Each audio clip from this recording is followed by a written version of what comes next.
Good evening, ladies and gentlemen. Welcome to this impromptu edition of Monkey in the Morning.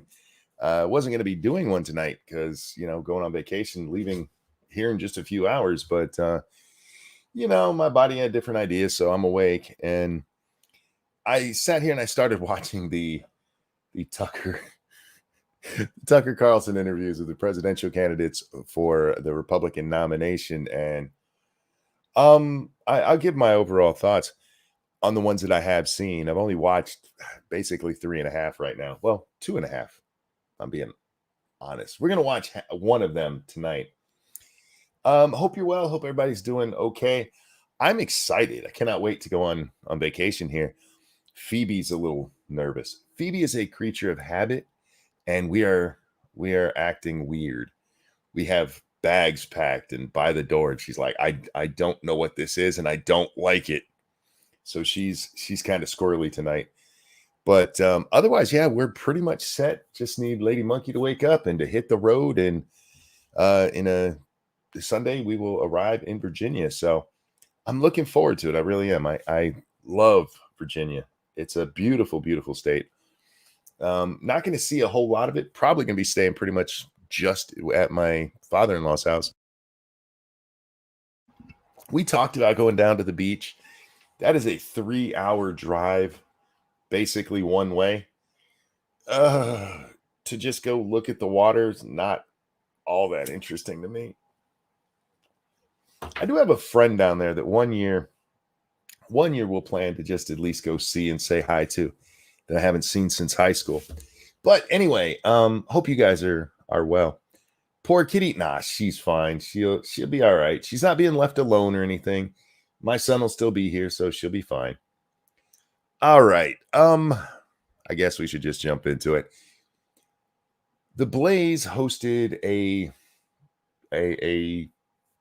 thing. I don't even know what you call it, where they had all the candidates come up, and Tucker Carlson was the one who interviewed each of the candidates. Now, I don't even know which all candidates were there. I don't know if like Nikki Haley showed up or I don't know who. I watched Vivek Ramaswamy. Is that how you say his name? He wasn't bad. He was okay. He was a little excited, a little bit too overly excited, actually. He reminded me, if those of you who have children, you'll understand this. Sometimes children will come home from something, like say they went to a fair or went out with their grandparents to do something, and they had a good day, and they come home and they try to tell you everything all at once. And they just keep talking and talking and talking and talking. And they forget what they were saying, and they come back to it and they go to it again. And like, oh yeah, about this. He just came off as a little overly excited. Not horrible at all. Would I vote for him based on what I saw? Maybe. Am I going to vote for him? Probably not. DeSantis, I watched all of DeSantis's, and his was not good. It wasn't bad, but it wasn't good either. He kept trying to, maybe if I'd watched DeSantis first instead of Ramaswamy, maybe I would have liked his a little bit better. But he just came off as so campaigny. So campaigning. Every question that Tucker would ask him, he would answer with, well, we're here in Florida, blah, blah, blah. Hey, what's up, Beast Boy? How are you tonight? And there's nothing wrong with giving examples about what you've done in your state or anything. But how about we just answer? One of the ones that really bothered me in there was he was asked about Ukraine. And he goes into this fucking weird answer about how when he was in Iraq, part of SEAL Team 1, and when he gets home from the desert, I realized we just got to make sure we get the mission done. I'm like, what the hell are you saying? What the hell are you even saying? Answer the damn question, which is going to be a big theme tonight. Just hang on to that. But it also wasn't so bad that I thought it would hurt him. I mean, people who already support him are going to keep supporting him. People who already didn't like him are going to like him. He's not winning any converts, though, I don't think. Not not from the take I got from it. I started to watch Tim Scott's, and I'm gonna be honest with you, I just didn't care. I watched a couple of minutes of it. I watched the part where he gets up and he starts walking around a little bit because he's a more enthusiastic guy than the others who, sat there stoic in their chairs. But I realized I wasn't paying attention. I was reading Twitter. It's my fault for turning Twitter on. It's nothing against Tim Scott, and I will go back and watch the rest of that, but I just didn't care. Tim Scott does not have a chance in hell of being president, to be honest with you. And maybe if I watched him before I started Twitter, I probably would have paid more attention, but it certainly wasn't enough to grab me. And after fucking around on Twitter a little bit, I'm like, I wonder who else Tucker talked to. And so I looked up Tucker Pence. And I'm like, oh, cool. Pence is on here. This should be interesting. Guys, 5 minutes in, less than 5 minutes in, this man destroyed his entire career. And I don't want to ruin it yet. I don't want to ruin it. But yeah, watching this, I'm like, oh, you should immediately just come out and announce you're pulling out of the race. You had to have been able to read the room. And granted, this is a Blaze room.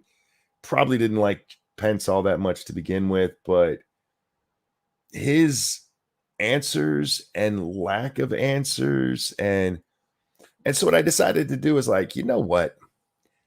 Let's watch the rest of this live with the audience. So we're going to watch the full thing, but the first 5 minutes or so I have seen, and we'll go from there. So you're supposed to be on vacation. My vacation starts in a few hours. Anyway, here we go. Let me close that because I don't need that open. And then we need to present this. There we go. This is on the Blaze. I will toss the link into chat for anybody who wants to go watch the full thing unmolested by monkey commentary. You guys can do it at that link. Now, you'll notice that this is like a minute or so in already. Sorry, 30 seconds in. There's just some lady who announces Pence, they're coming to the stage together. Make sure our volume's as high as it can go, and here we go. How you doing? Thank you for doing this. Sorry, my mic is on. Woo! Thank you, Mr. Vice President, for coming. You bet. Thank you, Tucker. So great. How about a round of applause for Tucker Carlson for being here and doing this, everybody? Okay, I mean, blatantly sucking up to the host. Maybe they all did it. I don't know if they did or not.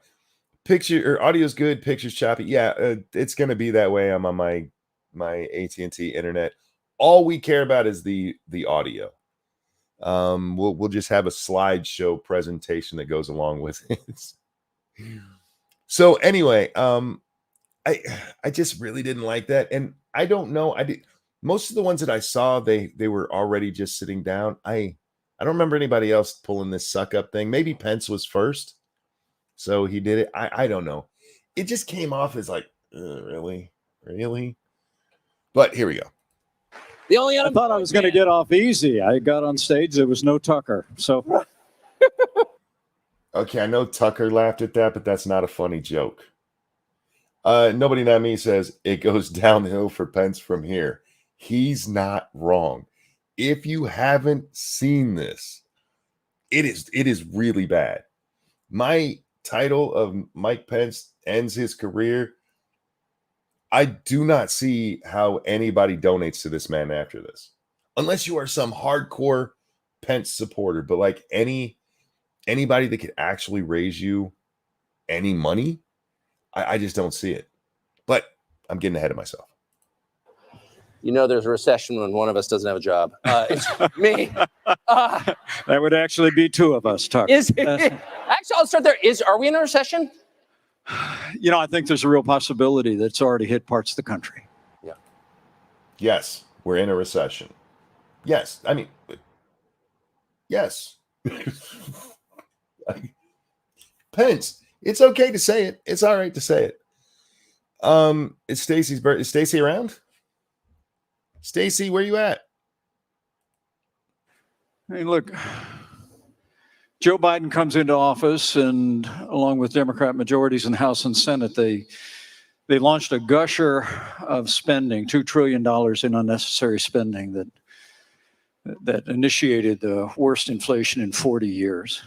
They launched a war on energy. They dismantled all of our successful policies at the border, created the worst border crisis in history. And the reason I'm running for president of the United States is because I know we can do better.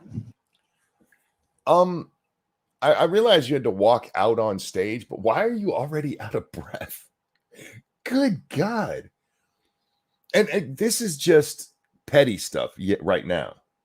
Like being that out of breath on a question of, hey, are we in a recession? And he launches into some talking points, which is fine. They all do that. But why does he sound like he just ran the fucking marathon?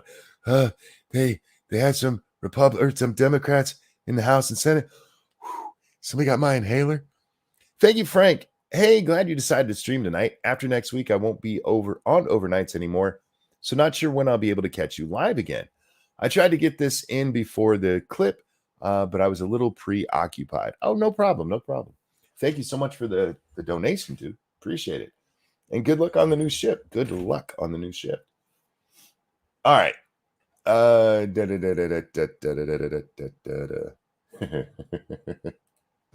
We can bring this nation back. We can restore the American economy. We can secure our border, and we can stand for the God-given liberties that have always made this country strong and true and great. Keldrick, thank you. Now I know why the Trump administration never let Pence talk. In fairness, when Pence did the speech that he gave at the national convention going into 2022, it wasn't bad. It wasn't charismatic. The man has no charisma whatsoever. I don't know what he put his stats into, but charisma is not one of them. But do you hear the room? I mean, even when he's bashing Biden, like it's like silence. Like even asshole to cricket, like I ain't saying shit right now. And it's this way the whole time. Even when he does get applause for applause lines, it's muted. Like if this was the only one you saw, you might think that they made sure there was no mics in the audience, or there was something dampening barriers to keep it down. It's not. It's just that they hate him. Amen. Amen. Listen well, thank you. And we can certainly do better. Wait. Strong and true and great. Amen. Amen. Well, thank you. And we can certainly do better. That's for. He's talking about how great America is. It takes Tucker saying amen to get a single clap. And even then, it's a polite golf clap. Did I watch AJ Hutchinson? No, I haven't watched his yet. I will eventually watch all of these. For sure. So I have to ask you, since you were a witness to and in some unintentional way a participant in one of the most widely covered events in American history, January. Okay, guys, we are moments away from this man destroying his career. It's hard to watch. If you've never seen somebody die before, I just want to warn you, it's not easy to watch.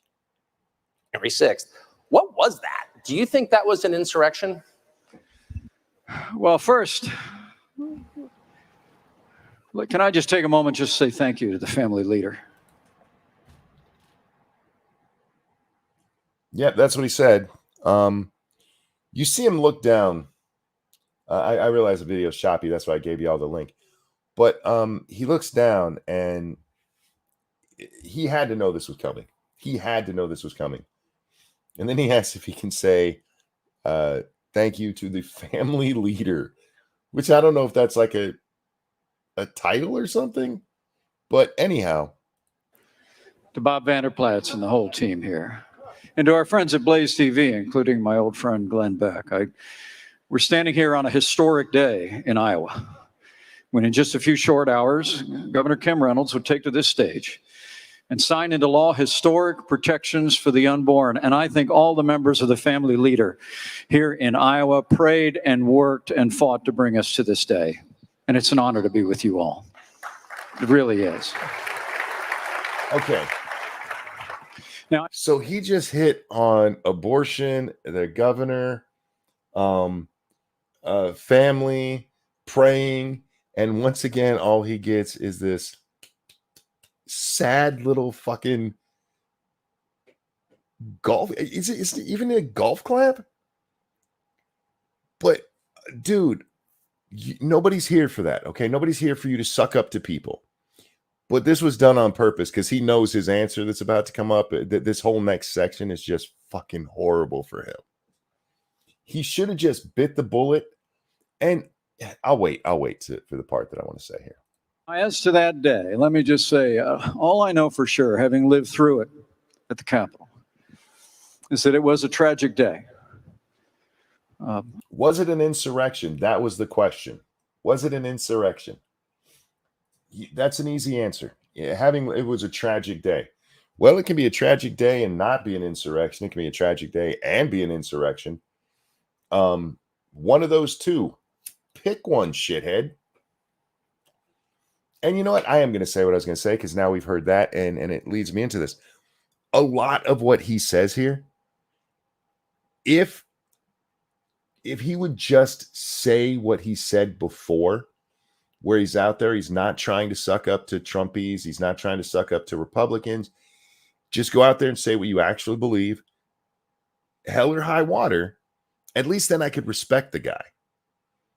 But he's couching his answer. And in doing so, not only does he come off as, people disliking him for his fucking opinion, but as a coward as well. So now you're a coward nobody likes. God bless. We are 2 minutes and 57 seconds into the total video. 2.5 minutes into the exchange starting. And he's like, damn the torpedoes. Half speed ahead. He's still going into him, but he doesn't move that fast. He's out of breath. He's my character from 7 Days to Die. I just realized that. He's out of breath already. I've never used the word insurrection, Tucker, That's over not the last question. 2 years, but it was a riot that took place at the Capitol that day. I've never used the word insurrection. Was it an insurrection? That's all you have to say. It was a riot. Yes. It's a riot. Cool.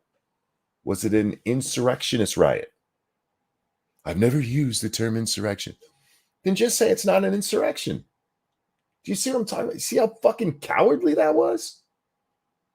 Oh my God. Urgh. I saw firsthand where they'd evacuated us down to the loading dock below the Senate chamber, police officers that, as the day wore on, were streaming through 150 law enforcement officers that were assaulted. Obviously, the tragic loss of life ransacking the Capitol that occurred. But I really do believe that a day of tragedy became a triumph of freedom.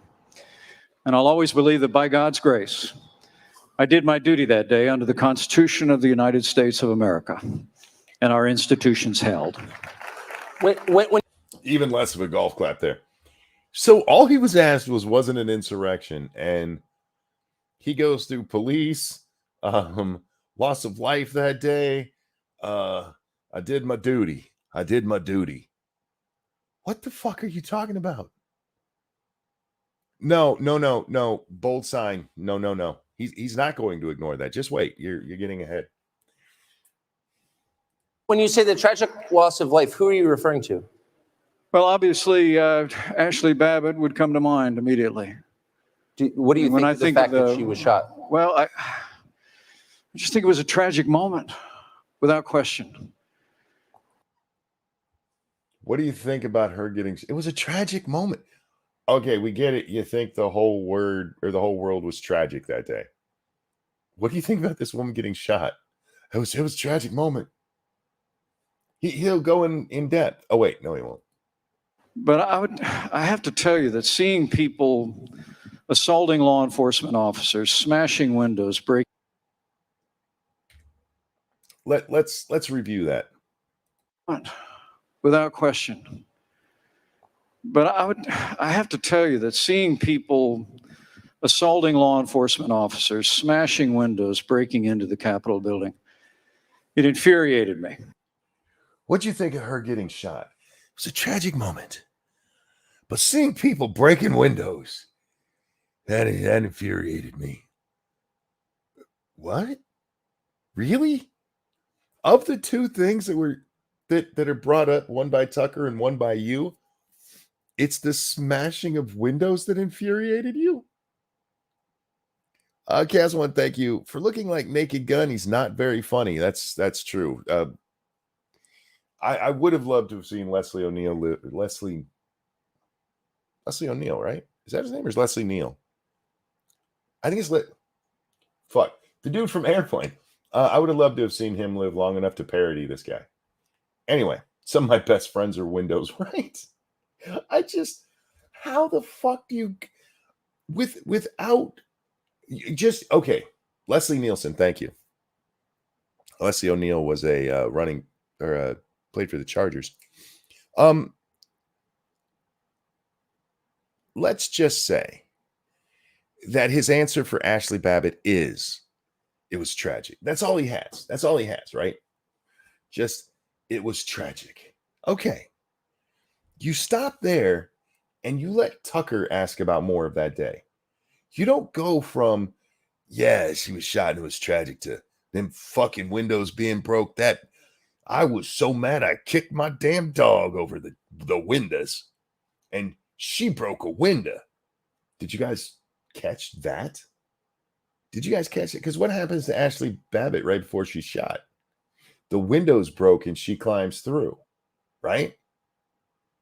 So he just takes the Ashley Babbitt shooting, and the very next thing he talks about is how mad he is that windows were broke.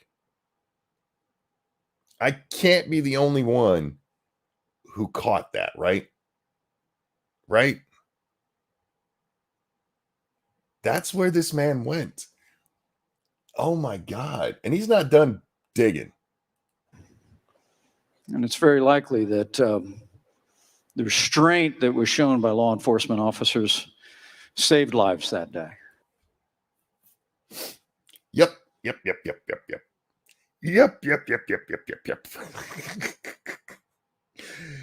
Okay. So let's review. Who did you mean got killed that day? Well, certainly Ashley Babbitt comes to mind. Yeah, what'd you think about that? It was tragic. I hate that they broke windows. The restraint from the officers saved lives that day. What? You're literally talking about the woman who got shot by one. This is not the time to be talking about police restraint. You could bring that up a little bit later if you want to say, hey, they did show restraint. Maybe it saved some lives that day. They screwed up in this situation, or she deserved to get shot in this situation, whichever way you want to say it. But Jesus fucking Christ, man. How do you put those together? You're a politician. You should know better than that. Fuck.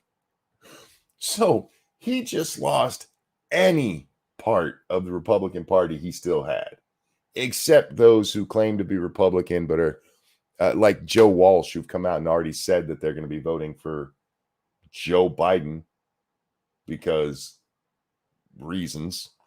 So maybe Joe Walsh would still consider voting for Mike Pence, but he's not done. But I think it's important that we hold those accountable who perpetrated acts of violence, and like the officer that shot Babbitt. Again, if you think the shooting of Babbitt was fine, then you don't have to hold him accountable. But again, this is all an answer to what did you think of Ashley Babbitt being shot? And his answer is those who perpetrated violence, we should hold them accountable. What the fuck? How? Oh, God. hold those accountable who perpetrated acts of violence and vandalism in our nation's capital. But I'm still waiting for equal vigor and equal prosecutions to be brought on those that brought hundreds of BLM riots to cities across America. Amen. I mean, he can't even get big claps for bringing BLM to justice. But do you see what he just did there? He had no applause. Nobody reacted whatsoever. And so he immediately switches to the fucking BLM riots. Now, look, I agree on the BLM riots. That shit should have, and frankly, he should have mentioned Antifa at the same time. But this pivot to try to, yes, exactly, Frost. It's so close to please clap. It's like, I need an applause line here. Because the rest of what he said, the whole thing with like those, even I agree, those who perpetrated violence that day should go to jail. But within the context of what he was speaking about, he's just so fucking off base. And he gets nothing from that. Nothing from that. So he goes to BLM riots and he gets half a golf clap this time from BLM riots. Jesus Christ. From a Blaze audience. Fuck. Riots to cities across America. Amen. Oh my God. I mean, the truth is, you know, we don't make progress in this country by walking away from the rule of law. We uphold the rule of law and we apply it equally and fairly. And I think that holding those accountable that rioted at the Capitol that day is right and proper. But I also believe that people that engaged in the hundreds of riots over the summer of 2020 literally burned out, you know, family businesses and communities and also cost lives. Yes. Must be held to account. Amen. Name one of them. You got the Babbitt talking line. Can you name any of the people who died from the BLM riots, sir? And the only reason I'm saying that is because I have no doubt that this nonsense that he's talking right now, this was on the spot. He might have discussed it with his people, you know, prior and all that. But this was, oh shit, I need an applause line. I need an applause line. So we spent, when the BLM riots happened and the riot in front of the White House that injured more law enforcement personnel than January 6th, we spent a lot of time talking about why those rioters were mad. They were mad about systemic racism and the death of George Floyd, et cetera.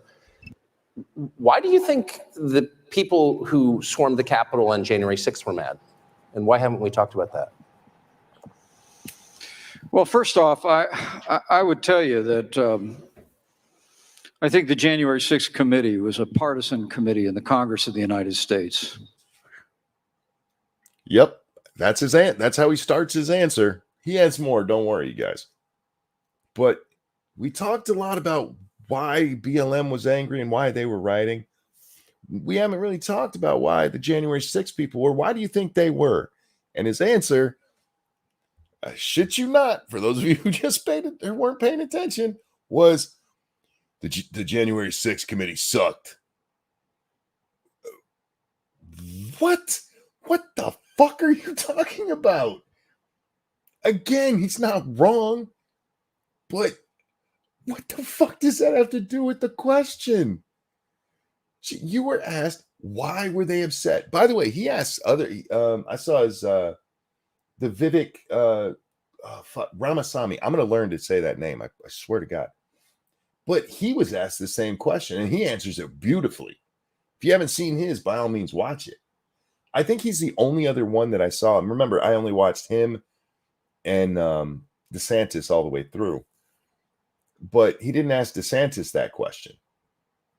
So maybe he asked Scott or Asa or Nikki Haley. I don't know. But how the fuck you as the vice president that day?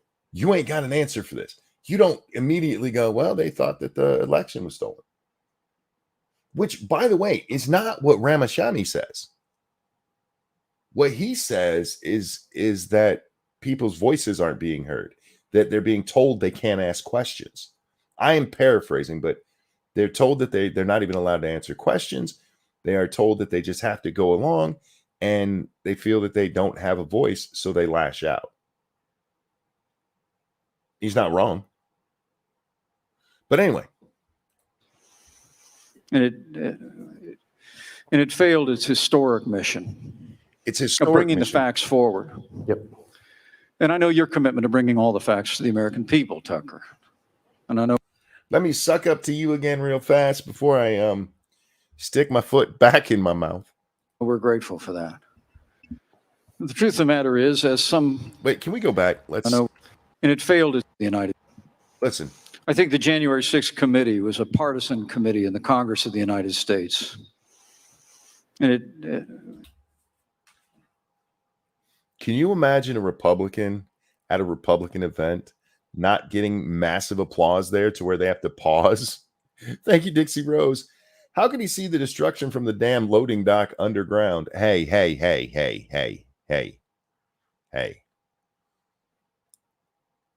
He doesn't like windows being broke. I don't fucking know. Thank you, Dixie Rose, for that feminist $12. Fuck. Anyway, how do you not get an applause line for that? and it failed its historic mission of bringing the facts forward. Yep.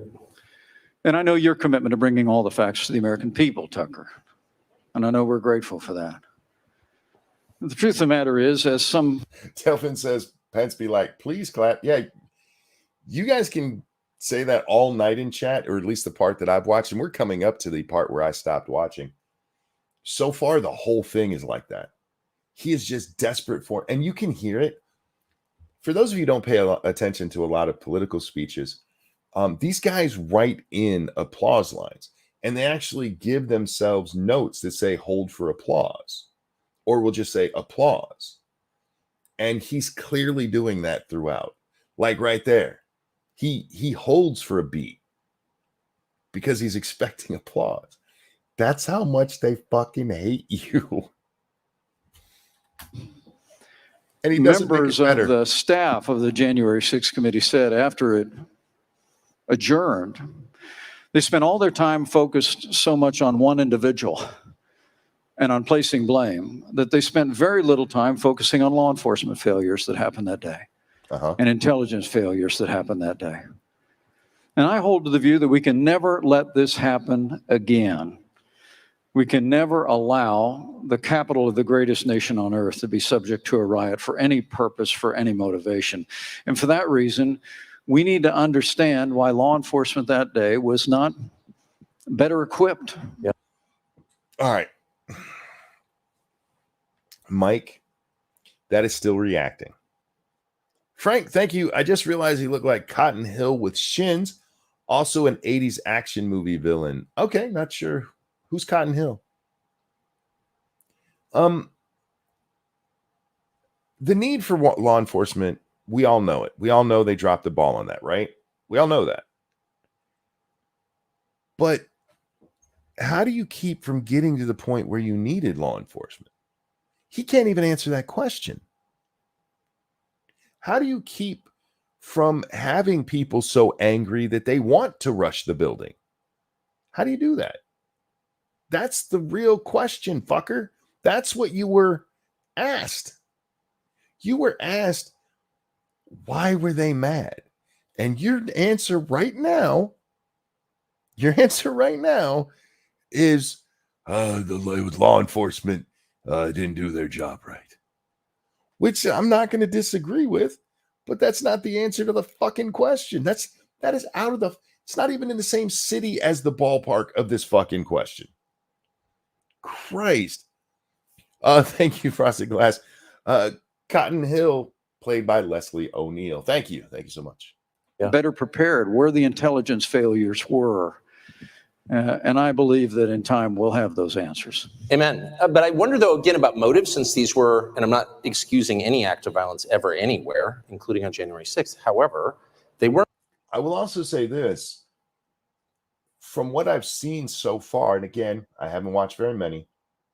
Oh, Frank, thank you. The father of Hank Hill, King of the Hill. Gotcha. Thank you so much. And Retro, thank you for the gifted sub. This one going out to Atheist Icon. Appreciate it, my friend.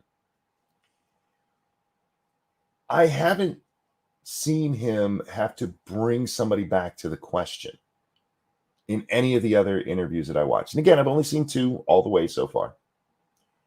But this is 7 minutes in, and he's already having to redirect the fucking question because this idiot didn't even come close to answering it. It didn't even come close to answering why the people were upset. What caused them to be mad? We're Americans. Wait, didn't I say that was gifted by Retro? If I didn't, thank you, Retro. Citizens, most of them didn't commit acts of violence, and they were really mad. And they were mad because Hey, Camel, thank you for re-upping the sub. Prince Valium could make damn it. Prince Valium would make a more charismatic candidate. Prince Valium from Spaceballs, for those who don't know. Have you read Slabs? I did. I read yours. Dixie. The one about shit. My mind is at a blank.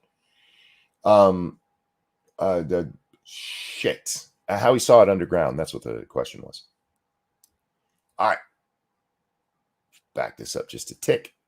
But in time, we'll have those answers. Amen. But I wonder, though, again, about motive, since these were, and I'm not excusing any act of violence ever anywhere, Nobody was. including on January 6th. However, they were American citizens. Most of them didn't commit acts of violence, and they were really mad. And they were mad because they thought the election was unfair. Right. And I wonder why more time hasn't been spent. Wait.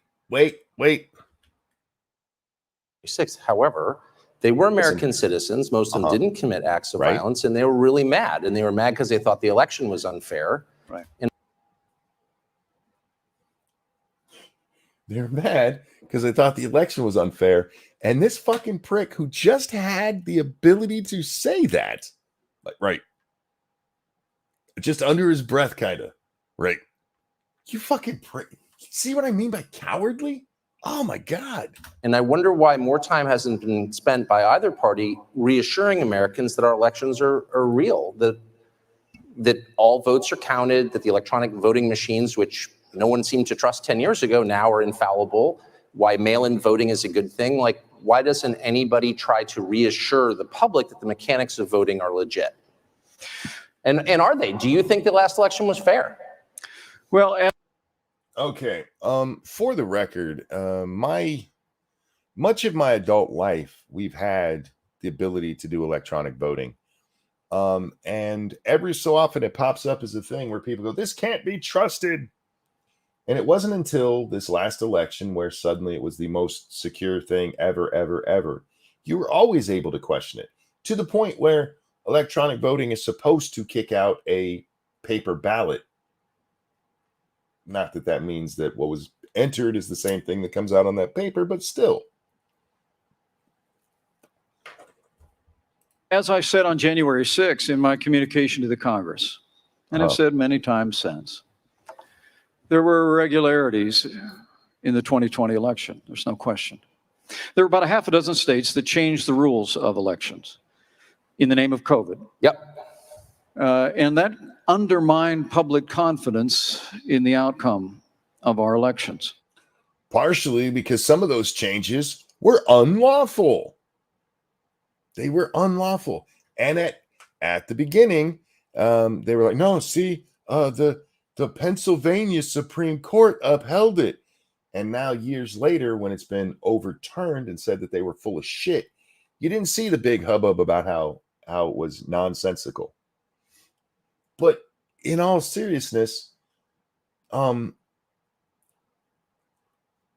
reason people, it's not just that people are worried about electronic voting. It's not just that. It's a lot of weird shit that we've seen the last couple elections. Things like, okay, we're going to stop counting for the night. Are all the Republicans gone? All right, we can start counting again. Don't worry. We always keep these ballots under the table where nobody else saw them. Fuckers. Now, at the end of the day, we brought more than 60 lawsuits, states engaged in recounts. And when states... Recounts, okay. YouTube for future endeavors, when you guys decide we're not allowed to talk about this again, I want to be clear. I'm just talking in general, no election in particular. But when you recount fraudulent ballots, the fraudulent ballot is still going to be counted the same as it was when it was first fraudulently counted. This whole recount doesn't mean shit if there have been some, let's call them unsavory actions. This has become such a talking point. But recount, yeah. And a recount of 100,000 fake ballots is still going to give you the same answer as the first time you counted those fake 100,000 ballots. Oh, I fucking hate this. Anyway, sorry. That's just an aside. That's more just me ranting. We'll let dumbass talk. Ultimately certified, and courts upheld those changes in virtually every instance. Time out. And bullshit. In virtually every instance, they didn't hear the cases. That's what really happened. At least be honest. At least be honest about it. All of these times, there were 60 lawsuits and the courts rejected them all. Courts didn't hear most of them. They just went, nah. And ultimately, we were able to determine that the changes, there was no evidence that the changes had changed the outcome of the election in any way. I knew that my duty was clear that day. But candidly, as I've said before, I just want to remind you, he was asked how people can get confidence in their elections. And he used this as a moment to defend himself for that day. For that day. Look, based on everything we have, his duty was clear. I do not believe that he had the ability to say, no, we're going to get different electors or any of that. Nothing legally actually upholds that. But he shouldn't have to be defending that so harshly. What he should be doing right now is answering the goddamn question. God damn. President Trump's words that day were reckless. What? I believe whatever his intentions in that moment, it endangered me and my family and everyone.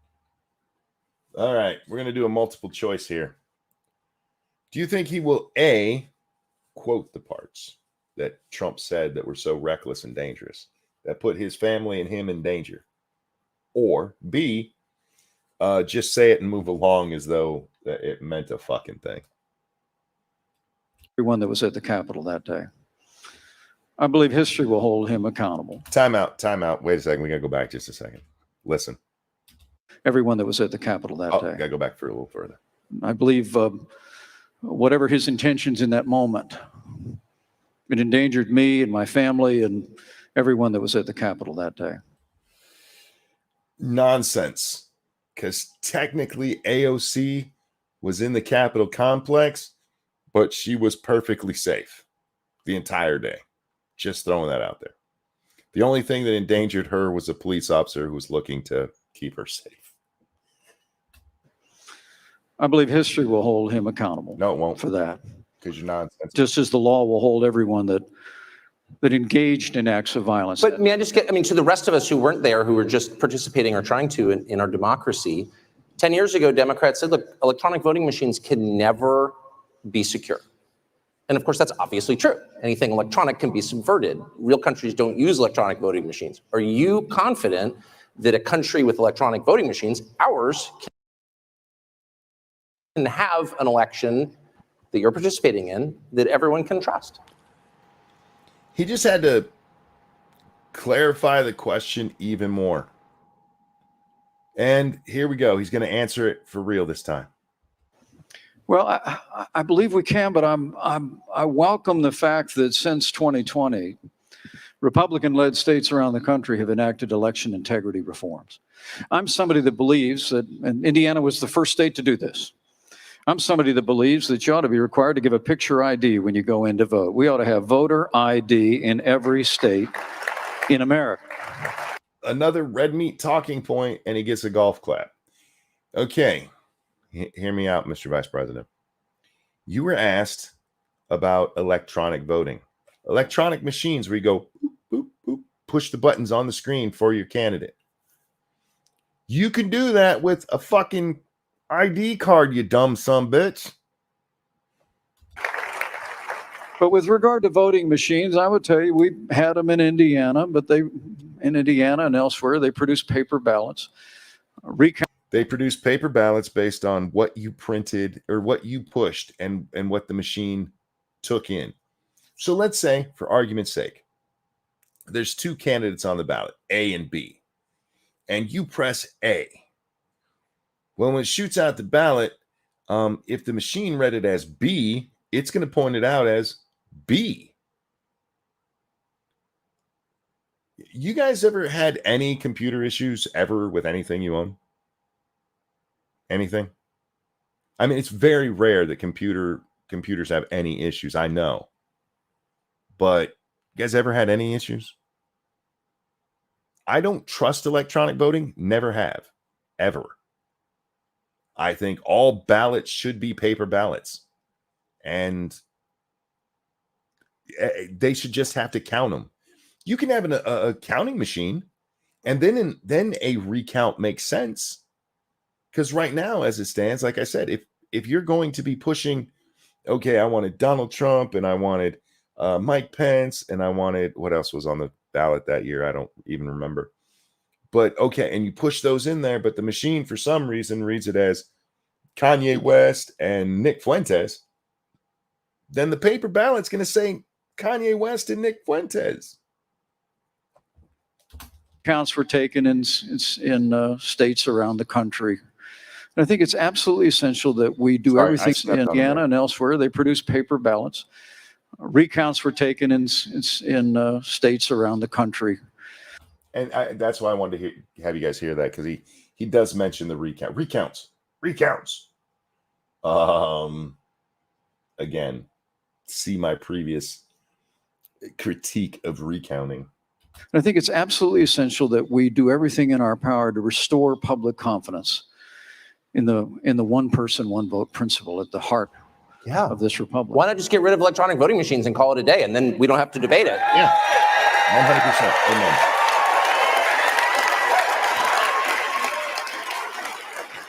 But again, for all the talk of electronic voting machines, those aren't the only issue.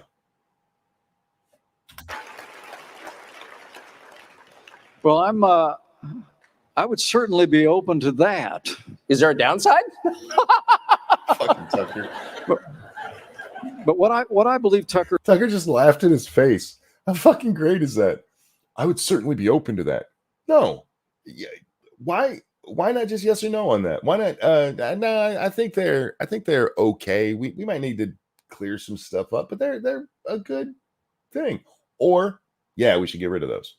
See what a fucking pussy he is? I'd be open to it. is that states govern elections. States ought to conduct our elections. In fact, our founding fathers debated this at the Constitutional Convention.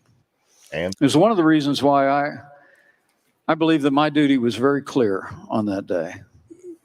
Despite the fact that my former running mate continues to hold the view that I had the right to overturn the election. I had no right to overturn the election. The presidency belongs. The question was, why don't we ban electronic voting altogether? And he's at, I think states should oversee the elections. That's what the founders wanted.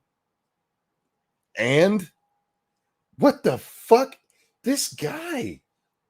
Okay, we are 10 minutes into this right now. 10:20-ish from when they started talking.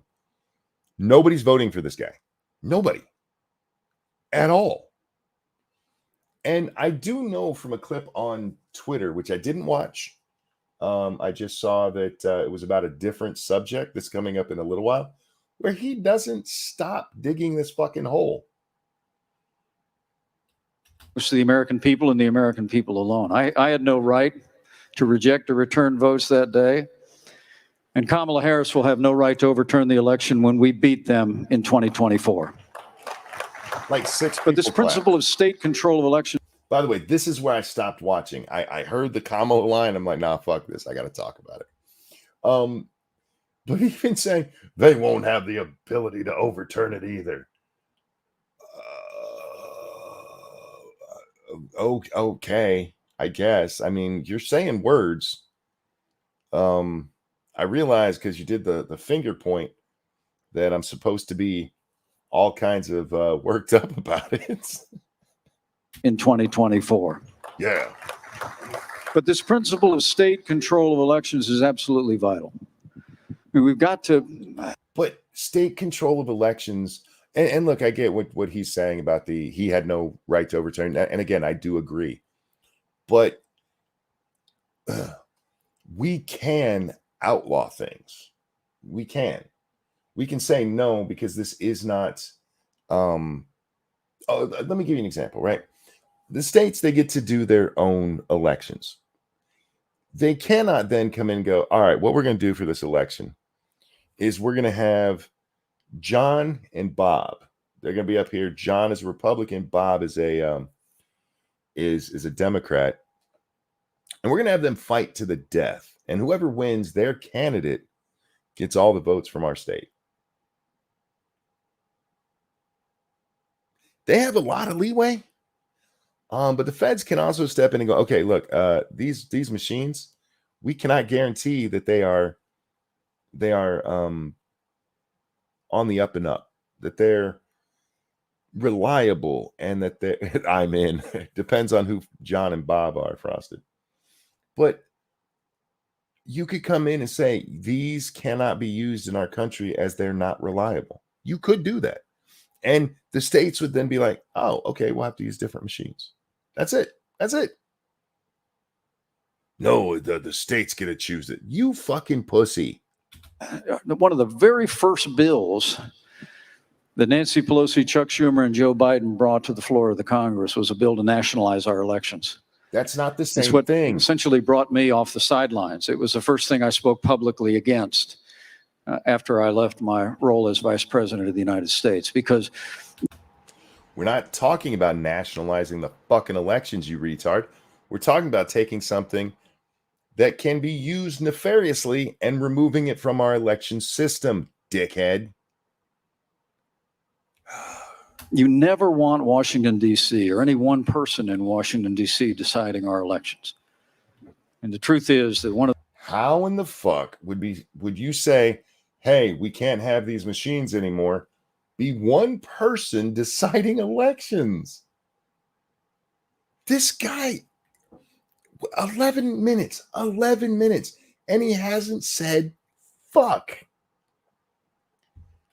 one of the ways that we govern the integrity of our elections is by letting states like Iowa, like Indiana, every state across the country to be able to conduct our elections. So, you mean like Pennsylvania, where they broke their own laws? Yeah, that's a good idea. We should never question anything. In fact, when the Governor Wolf there in Pennsylvania broke the law, we should have just left it that way. It never should have been challenged in court. And when it was decided in the state court, all the way up to the state Supreme Court, we shouldn't have challenged that. It never should have went to federal court, because states get to determine their own laws, even if it breaks their own laws. You fucking asshole. if states were interested in going to all paper ballots, I would cheer them on. If states were willing to use, with strong integrity, continue to use electronic machines, I'll cheer them on. But no state states should govern elections in America now and always. I think it seems like a good idea. It's a constitutional principle. That seems right to me. But in point of fact, no state, including ones with Republican governors, has really done anything about election integrity. They have not restored elections to what they were in, say, 1992, where you have paper ballots, you have voting on the day of the election, and you have voter ID. Like, these are super simple, but no one's done it. Why? Well, I think there's plenty of opportunity to advance election integrity reforms around the country. As long as we don't intrude on the independence of states to conduct elections and to manage their elections, there are ways the federal government can provide resources and encourage reforms. Hey, Mike, I got a question for you. Let's say, for argument's sake, Alabama decides tomorrow black people can't vote. Can we intrude? Can we intrude on that? I'm just curious because election integrity and all that, but your whole will of the state thing, I have a feeling there's a couple of laws you'd want to read. No, my blood pressure's fine, actually, Merle, because this shit is funny as fuck to me. This guy is such a clown. I don't use that term often, but I don't know any other way to describe him. He's a fucking clown. And if I'm president of the United States, I promise you, we'll fight every day to restore public confidence in elections in this country. All right.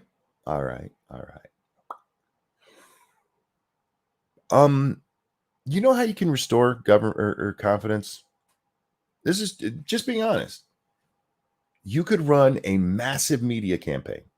Just a massive media campaign telling everybody how secure the election is, how secure our elections are. Does that mean they're actually more secure? The issue isn't restoring it. The issue is restoring it because the integrity itself is there. Not just making people believe it's there, but by actually having it there, shithead. So you've issued thank you for that. You've issued a bunch of public statements about your views on foreign policy, which are definitely within the mainstream of Republican views. Okay, now this is coming up to the part that I did see that somebody had clipped on Twitter. They're getting into Ukraine here in a minute, and oh my God. As far as I can tell. You recently met with Zelensky, according to news reports. And I'm wondering if during that meeting, as a prominent Christian leader, which you are in addition to your political views, did you get money like Joe Biden has? You broached the question of his treatment of Christians within Ukraine. The Zelensky government has raided convents, arrested priests, has effectively banned a denomination, a Christian denomination, the Ukrainian Orthodox Church within Ukraine, has persecuted Christians. And I wonder if you raised that with him. I did raise the issue when we were there. And I raised it with the leader of the Orthodox Church when I was visiting Kyiv. And I believe he broached it with the leader of the church, but there's no fucking way he asked Zelensky, "Hey, Nuts, how you doing?" Asked him about concerns about religious liberty. He assured me that the Zelensky government in Ukraine was respecting religious liberty, even while recognizing that there were very small elements of the Russian Orthodox Church that were being utilized for the purpose of advancing the Russian cause in Ukraine, and that they were taking steps to hold them to account. Before we get into this, what's up, Jack? How's it going, man? Oh my God, did you watch this? Yeah, what a fucking shit show. I haven't. Okay, so from here on, everything that I'm watching is new. Did you see the Tim Scott one too? I only watched the first couple of minutes of it. He decided he doesn't want to be president either. I'll have to watch that one. But yeah, I watched, just to remind the audience, and since you're here now, I watched all of the Ramaswamy one. Oh yeah, all of the DeSantis one. I started the Tim Scott one and got distracted on Twitter. And then I decided to watch this, and I got about 5 minutes in. Maybe it was 10 minutes. I was like, oh, fuck, I got to talk about it. Since I'm not sleeping anyway, might as well. Yeah, sleep's overrated. All right. So, guys, did you broach the subject of them being abusive to Ukrainians that are Christian? Hey, look, they admitted that some of the Russian Christians were being a little bit, oppressed. But they were being nefarious about it anyway. They're really undercover operatives. Yeah, everybody's an undercover operative. What a douche. But the leader of the church at St. Michael's in Kyiv told me personally that he believed that the Zelensky government was respecting religious liberty. And I was still. So one of the people that hasn't been oppressed by him told you, because it's funny that he was asked, did you broach this subject with Zelensky? And his answer was, I did broach it with him. And then he immediately switches to talking, you know, but I also broached it with the leader of the Ukrainian church there in Kyiv. And the rest of his answer is about what that guy said. Yeah, probably because Zelensky was like, whatever, and moved on to this day, if it even happened. Frosted Glass, thank you. I just got the news that my best friend's son and godson was born nice and healthy. And yes, that's why there was no corner tonight. Can I get a birthday song for baby Krupp? Krupp, welcome to the world. This is for you. And a 1 and a 2. Happy birthday, to you. Happy birthday, to you. Happy birthday, dear Krupp. Baby Krupp. Happy birthday, to you. Happy birthday, little one. Welcome to the world. Hope you like what we did for it. All right, man. Good God. Can we get a birthday song for cousin Brittany? Who? Pyrus asked if we could sing Happy Birthday to my cousin Brittany. She's now 21. Brittany, it's 21. My godson, not his. Why? I assumed you meant your godson. I read it as written, dude. Or maybe I didn't. You know, you're rolling the dice when you come here. Look, isn't the important thing that he got the song? Shut up. Brittany, it's your birthday. This one's for you. And a 1 and a 2. Happy birthday to you. Happy birthday to you. Happy birthday, dear Brittany. Happy birthday to you. Happy birthday, Brittany. You're 21. Be safe out there. Be careful. Enjoy the night, but be safe out there. All right. Here we go. Back to Forrest here. This is what happens when Forrest Gump doesn't get AIDS from Jenny. Yeah. It's like Forrest took all the wrong decisions. It's anti-Forrest. Oh, yeah. Other than the sanctity of life, there's no higher priority in my life than preserving the freedom of religion in America and championing religious liberty around the world. I'm confused on this question. Okay, here we have another moment, guys. Wait. Listen. And championing religious liberty around the world. I'm confused on this question. He got like 3 people that clapped on that. That is such a red meat issue for conservatives. Yeah.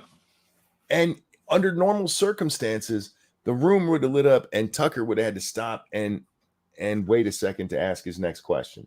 Yeah, but the way he responds to everything, you could tell it's pre-scripted that he's got these canned answers because he says it with certain inflection that's like designed to be a quote in an advertisement. Well, as I said, I mean, the first 5 minutes of this, he destroyed any career he had. So the rest of this is just going through the motions. Yeah, I don't think he realizes that. A lot of these people seem to have yes men around them. They're like, oh, you're so popular. Like Glenn Youngkin's talking about getting in. How many people that aren't talking heads like us even know who Glenn Youngkin is? Yeah, look, Youngkin, he could run and he'd do fairly well for who he is. Maybe 2%, maybe 3%.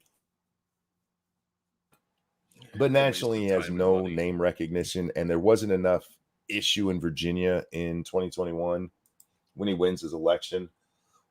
He's just out of the cycle is his biggest problem. Yeah.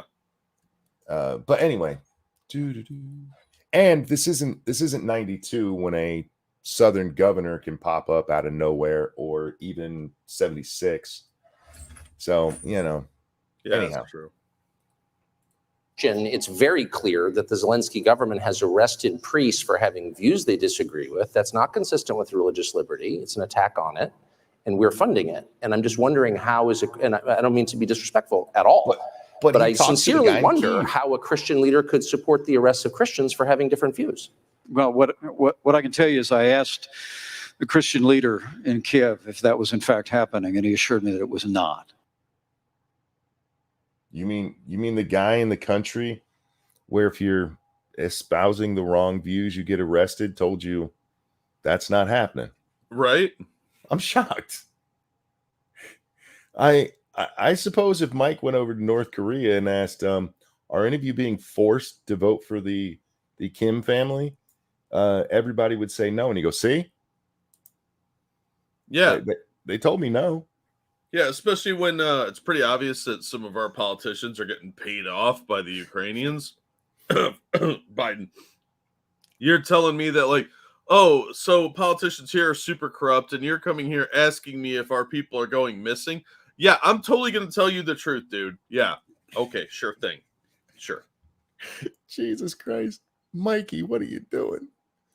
People were not being persecuted for their religious beliefs. Now, He said let that me priest had been take a arrested? break here. I know we disagree on this strongly, but I respect your right to your opinion on Ukraine. And Wow, what a douche. What just happened? Wait. Okay, I feel like I missed something. This is Pence being a bully. beliefs. Now, He said let me take a break here. I know we disagree on this strongly, but Either they are or they're not. That's it. Yeah. And even then, you can say, "Look, that's what I was told from people in the country." That would be a fair enough answer.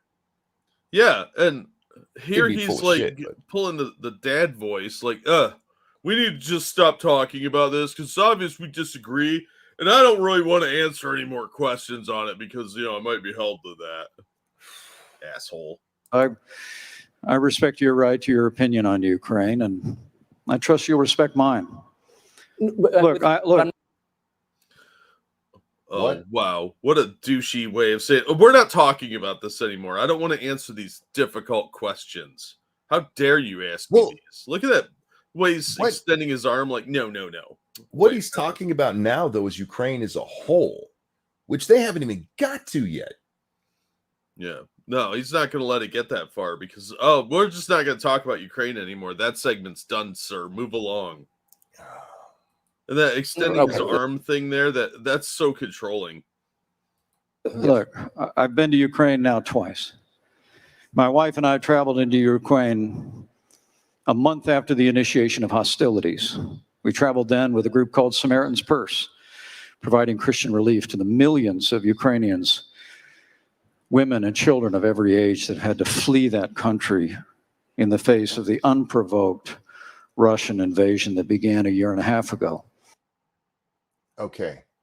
On the campaign trail, when you're giving a speech, you can give some long fucking response or whatever you wrote out about how you and your wife went to Ukraine. That has nothing to do with what you were asked. And you could have gone there 900 times. And it still doesn't mean that the Christians there have not been arrested for having the wrong fucking opinions. It's not a question of whether you've been there or not. Look, Monkey, he was there twice. That makes him a total expert on this. And look, like Massive said, he should have asked him about the Azov battalion. But yeah, Pence's thing is very religious oriented. So asking him these questions about religious things, actually important. It is, yeah. And again, I'm assuming both of you, I don't know if he asked about Azov or not, but at this point, all he's trying to get him to do is ask, is this happening? Oh yeah, and Pence is dodging and weaving like he's in the fucking war zone.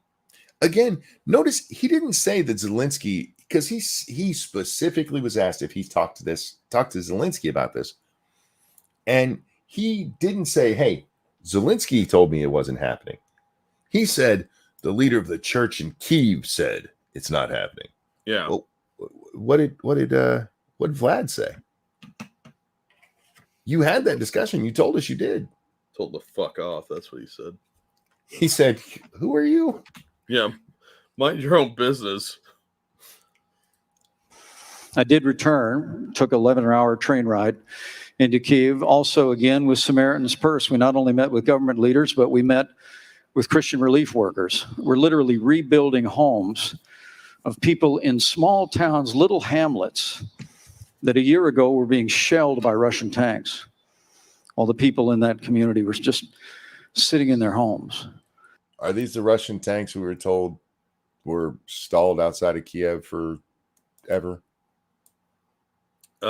Probably. Also, did you know I was in a war zone, man? Oh, I was dodging sniper fire. Is he sure it wasn't the ghost of Kiev that bombed those houses? I don't think anybody can know for sure. I mean, the truth is, what I saw was not just evidence of war, but I saw evil. And I believe that it is in the interest of the United States of America to continue to give the Ukrainian military the resources that they need to repel the Russian invasion and restore their sovereignty. Would He I actually heard some got booze. booze. He actually got booze that time, you guys. That's awesome. Okay. Tucker's about to ask him something. I'm assuming it's going to be this question, but how is it in our interest? That's a simple question. How is it in our interest? Jack, we just gave them cluster bombs because we've ran out of our regular shells to give them. Yeah. Zelensky still got his hand out. To repel the Russian invasion and restore their sovereignty. Would you, may I ask, would you be, and I believe you have a good faith position on this and we have disagreements on it, but I want to just, I can't let you elide over the question of the treatment of Christians. I know, I heard and that would again. you be, Tucker. well, no, but hold on. Would you be problem is you don't accept my answer. I just told you that I asked the religious leader in Kiev if it was happening. Okay, now here's where you don't want to go when you're in a hostile crowd with a popular MC. Angry. Yeah, he, like I said, he's coming off as dad, and it escalates as Well- the interview goes. He knows that Tucker's not on his side, and it pisses him off, and he's digging his own hole here. Until this point, I mean, he hasn't liked the questions, but his answers haven't been, I wouldn't even say that they were, pointed answers. They were just stupid political answers, really, really stupid political answers. Yeah, Pence is stuck What? in like campaigning in 1995. He went just a little bit ago from being a little bit condescending to actually angry. Yeah, you're supposed to give me softballs. Why do you keep asking me questions I don't want to answer? Accept my answer. I just told you that I asked the religious leader in Kiev if it was happening. You asked me if I raised the issue, and I did. And I'm saying I also raised it with the incorrect. Ukrainians. And For those of you who couldn't hear because Pence was speaking over him, Tucker just told him he's factually incorrect because he's factually incorrect. Now, you have to realize Pence gave himself an out for this at the beginning of the answer when he said that some Russian Christians were being, he didn't say oppressed. He said that they had gotten in trouble. I forget his exact wording for being basically fronts for the Ruskies. Yeah. And I was told that there are religious leaders who have been working with the Russian military that is murdering people by the thousands. Okay. The Russian religious leaders or the military? Oh, yes. All right. I mean, Tucker, look. Wait, but hold on. Don't you think? Let me explain to you what I think Let him our ask the national question. interest is there. I would think you would have greater concern for religious liberty in Ukraine. And I'm surprised I by told your you I answer, raised the honestly. issue of religious No, liberty. you spoke to one person who's clearly I didn't on say I one spoke to side of one it. And there are many, many news reports that are not disputed by anybody that Right. many clergy have been arrested in Ukraine. And I'm merely saying I may not agree with their views. I'm not Russian Orthodox, but you can't arrest clergy for having different views, period. Because if you do, you violate the basic tenet of Look, religious I liberty. won't look. I want to be clear with you. I won't stand by it. I won't stand for it. But you were just excusing it. Yeah. Not only You was were- he excusing it, he's like, we have vested interest in Ukraine. He literally just excused it. Oh my God. I do have to give it up for Tucker a little bit here because you can see he is frustrated and he's looking down. This is him trying hard not to just rip into this shithead. And good job on the Blaze for hosting this because Yeah. this could have gone really lazy and they could have just got some random person up there to ask him some softball questions, but they got Tucker, who's not going to do that. So, yeah. And like Tucker, I mean, Pence finally backs down when Tucker points out nobody's denying this is happening. Pence is the first person I've seen deny this is happening. yeah. People are being persecuted for their religious beliefs. I won't stand for it. But you In did. any country with which a country of our nation is supporting or our allies are supporting. Yes. Period, paragraph. But let me say to you, our national interest in Ukraine, Okay. Don't exist. I Yeah. believe, is born of the fact that I spent 10 years on the Foreign Affairs Committee in the House of Representatives. I spent 4 years as vice president. I've met Vladimir Putin. And Let me tell you, if Vladimir Putin overruns Ukraine, he'll have Ukraine. Yeah. And probably make Russia pretty powerful, but that's a Europe problem, not us. Well, I mean, there is some U.S. interest in Ukraine, but we're not allowed to talk about those labs. Yeah. No, because that's been verboten by the overlords. That's conspiracy theory, so we won't even bring it up. Yeah, even though it's well documented. Yeah. Yeah. God forbid you talk I about have stuff no- that actually matters. Yeah, indeed. Frosted said, I'll give him such a dirty look. I'll raise my hand to him. no doubt that in a short period of time, that Russian military is going to cross a border of a NATO country. Based on what? Based on what? Yeah, the Russians were bordering NATO countries for decades. How many incursions from the USSR into NATO countries were there? And some mystery. How many incursions into NATO countries are there right now? 1 million? I'm not wrong that there's NATO countries that literally border Russia, right?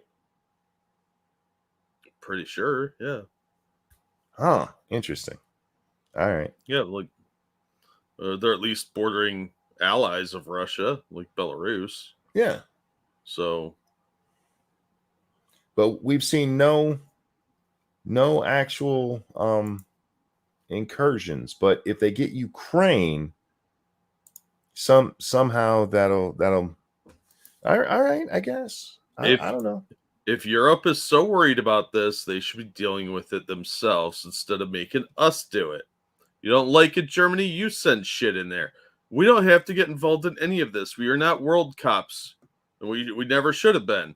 If people want us to help them out, that's fine, but they're not even putting up the money for the defense alliances that we had. So they're expecting, U.S., go handle this for us. No, fuck you. You go deal with it if you're so worried. Remember, none of this would be going on, including the Crimean thing, if we hadn't have if the United States had not gotten rid of the Russian-backed guy who was in Ukraine. Oh, yeah, quite likely. We did true. this. We did this. Yeah, plus Ukraine is stupid for giving up their nukes to begin with. That our armed forces will have to go and defend. You know, I started the day this morning at Rosie's in Zionsville, Indiana with my son, Captain Michael J. Pence in the United States Marine Corps. Oh, my son's in the military, guys. It should be noted that his best applause so far has been from naming his son as a captain in the Air Force.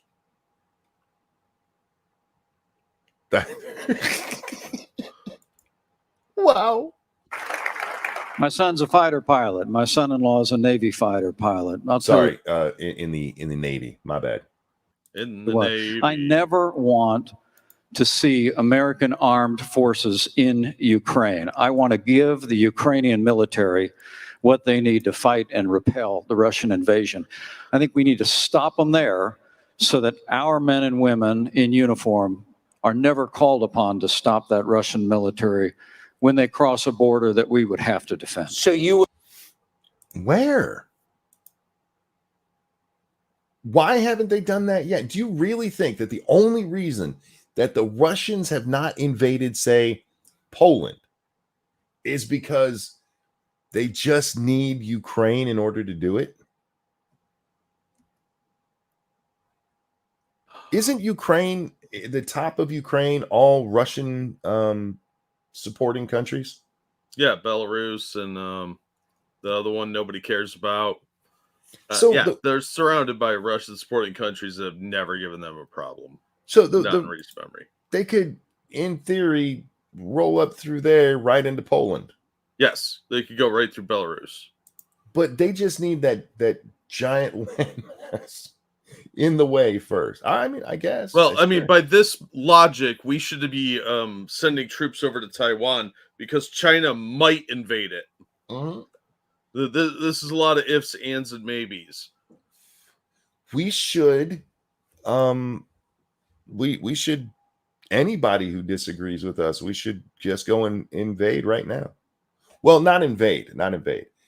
Give their neighbors a whole bunch of weapons. Would oppose Ukraine entering NATO, because that would, of course, immediately require us to go to war with Russia, which you oppose. I said very clearly that Ukrainian entrance into NATO should depend on when the war is over. Ukraine should not become a member of NATO. Period. End of story. Yep. Too corrupt. No. What did he say? Period. Paragraph. There you go. So he can understand it. I made that clear with President Zelensky that was my view. And what I understood in speaking with him was he understood that it needed to be conditional. If we were... Let me ask you this, Mikey. We give the Ukrainians a whole bunch of our stuff so that they can fight off the Ruskies. Then a whole bunch of, I don't know, civilian Russians on the border there end up dead. And the Russians look to blame. Do you think it's just going to be blaming Zelensky? Nope. To allow Ukraine to join NATO today, then the obligations of the NATO Treaty on Mutual Defense would initiate immediately. Yep. And we'd be pulled into a conflict. I don't want that to happen. But I do believe that after the war is won and over, that welcoming Ukraine into NATO, embracing them with open arms in the West is in the interest of our security and of our nation in the long term. Jack, Monkey. Could you help me by telling me how in the flippity floppity fuck making Ukraine a member of NATO would help my security? Well, it would make them more corrupt, so our politicians will get more money and they'll try and fuck us slightly less, maybe. All right. And let me also say, I think this fight is also question. I think this fight is also about China, Tucker. I know we don't talk about that enough. I know a lot of people say, and you may hear from some other candidates in this race, that we ought to be focused on China. Well, I gave the first major speech in our administration, changing administration policy on China. So you gave the first speech on a Donald Trump policy. Good job. Yay? No, nobody really cares. I was out there doing the first. By the way, my son's in the military. He sounds like Biden. As far as I know, Russia hasn't done shit to me, Jay. No. Russia's not out there constantly stealing our intellectual property. They're not sneaking spies into our Congress, last I heard, at least. Not currently, no. Look, the era of Russian power has waned significantly since the fall of the USSR. Yeah, and you know what? Part of the problem, I want y'all to look at this man's head of hair. A lot of these guys are stuck in the Cold War. Yeah. And a lot of them are also big-ass warmongers. And they've been itching for a war with Russia since the 80s. Yep. Some of them aren't happy that the Cold War ended the way that it did without a hot war. Anyhow, tell me about the speech you made about a policy somebody else told you was going to happen. We called them out. We imposed tariffs. No. Trump called him out, shithead. We called him out. Oh, God, I hate when vice presidents do this shit. You ain't have nothing to do with it, dickhead. Nothing. Yeah. You were there. And Trump goes, I don't want to give this speech. Give it to Mike. Administration policy on China. We called them out. We imposed tariffs. We rebuilt our military. Which tariff did you impose, Mike? Jack, do you know of any tariffs that Mike Pence imposed? He did have a tariff on eating alone with ladies. So those by bringing his wife, see, that's the fee they had to pay. Look, I'm still with him on that. If you're in public life, do not eat alone with a woman that's not your wife. Yeah, that's actually about the only thing I respect about Pence is he's smart when it comes to being alone with women. Yeah, except he does it for the wrong reason. He doesn't trust his own dick control. Apparently, I say it so that you don't end up with a charge. Yeah, I mean, well, in a still a good result. very real sense, we were tougher on China than any administration in the modern era had ever been. But I really do believe that by giving the Ukrainian military what they need to repel the invasion, we will also send a deafening message to China that we have used up all of our arms. No, wait, that's probably not what he's going to say, right? Yeah. We're sending a deafening message to them that we don't have any more ammunition. Okay.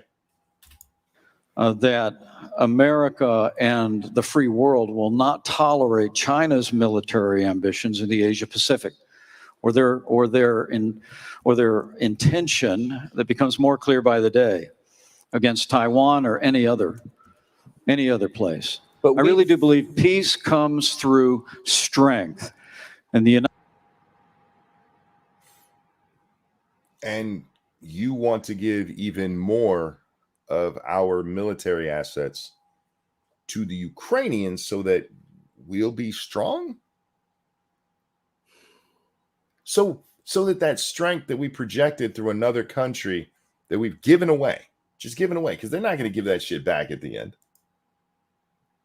The Chinese are going to look at that and go, oh my God, they don't have any more ammunition. They are so strong.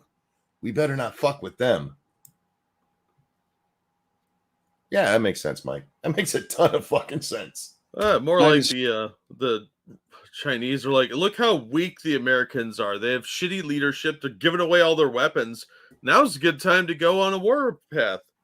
This is dumb. But I really do believe peace comes through strength, and the United States of America needs to continue to project strength. But okay, all right. I don't disagree with the notion of peace through superior firepower. I think that's, just human nature. But it's not projecting our strength to give all of our shit to somebody else. If we wanted to project strength, whatever happens in Ukraine, you guys deal with your shit. And we put a shit ton of people in Poland or anywhere else over there that they're worried Russia might go to next. let me say one last thing. We've run out of ammunition, so we're sending them cluster bombs. So that when the Russians used the administration that's in charge right now said it might be a war crime. Yep. That 100 nations on the planet have said, yeah, those should not be used. Because we've sent our ammunition to Ukraine, which has not yet won the war, whatever that means, no one has defined it. But isn't that prima facie evidence that we have become weaker militarily by our support from Ukraine? Or how am I could hug Tucker right now. I could hug Tucker because yes, absolutely, 100%. We have become weaker because of Ukraine. Period. Oh, absolutely. Yeah. That's bad. Afghanistan was bad enough. Yeah. Especially with that pussy ass withdrawal. But this is depleting all our resources. It's bad enough we left all that equipment in Afghanistan and we looked like we ran away like bitches, giving a massive propaganda win to our 20-year-old enemy. But now you're doing this shit and depleting everything we've got.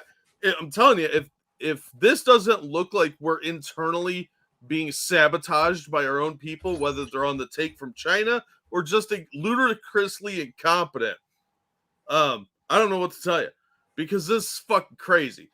If you went back 20 years ago and said, yeah, we're going to be almost out of ammunition in the United States of America, I'd be like, you're insane. Am I missing something? Well, We're out of ammunition, so we're sending cluster bombs. Well, first off, since Joe Biden took office, he's been working to cut military spending. That doesn't answer the question, dickhead. No, he wants to avoid that question. Look, fuck Joe Biden. We get it. You're against Joe Biden. You're a Republican. You're supposed to be. But that has nothing to do with it. The question is, how are we stronger when we have no way to defend ourselves, shithead? And frankly, the recent debt ceiling deal that was done, if they don't pass all their 13 appropriations bills, will result in a 1% cut in our military spending after inflation in 2025. And look, China is floating a new battleship every month in the Pacific. And we don't need to rebuild our military. We need to build a military strong enough to meet the challenges America will face in the 21st century. And as President of the United States, I'll do that. Amen. I promise you. Last. Oh, that was a sad applause right there. By the way, have we talked about the military? The military is lost my sons to the military. Strong military. He completely dodged the question. Yep. The question was, how is this making us stronger? Joe Biden cut the military, and there'll be some austerity measures if they don't pass their budget bills, and I will make it. I will build the military. You can build all the fucking military you want. How are you going to give them ammunition, shithead? We gave it all away. Yeah, it'll take a long time to resupply our troops. Plus, let's not mention the strategic oil reserve, which is at critical levels. The Chinese are floating a new aircraft carrier every month, and we're going to give them mean looks. I promise. Fucking dick. Question on Ukraine, though. The Pentagon says that because of the munitions and the material we have sent to Ukraine, we're very low in our stockpiles. Is that a concern to you? Yeah. On the 155 artillery. And I have no reason to disbelieve that. Look, it's... Okay, on the 155 artillery is the one that's made the news recently. We've been talking about the fact that the Pentagon has been telling us for months that we are running low on everything, shithead.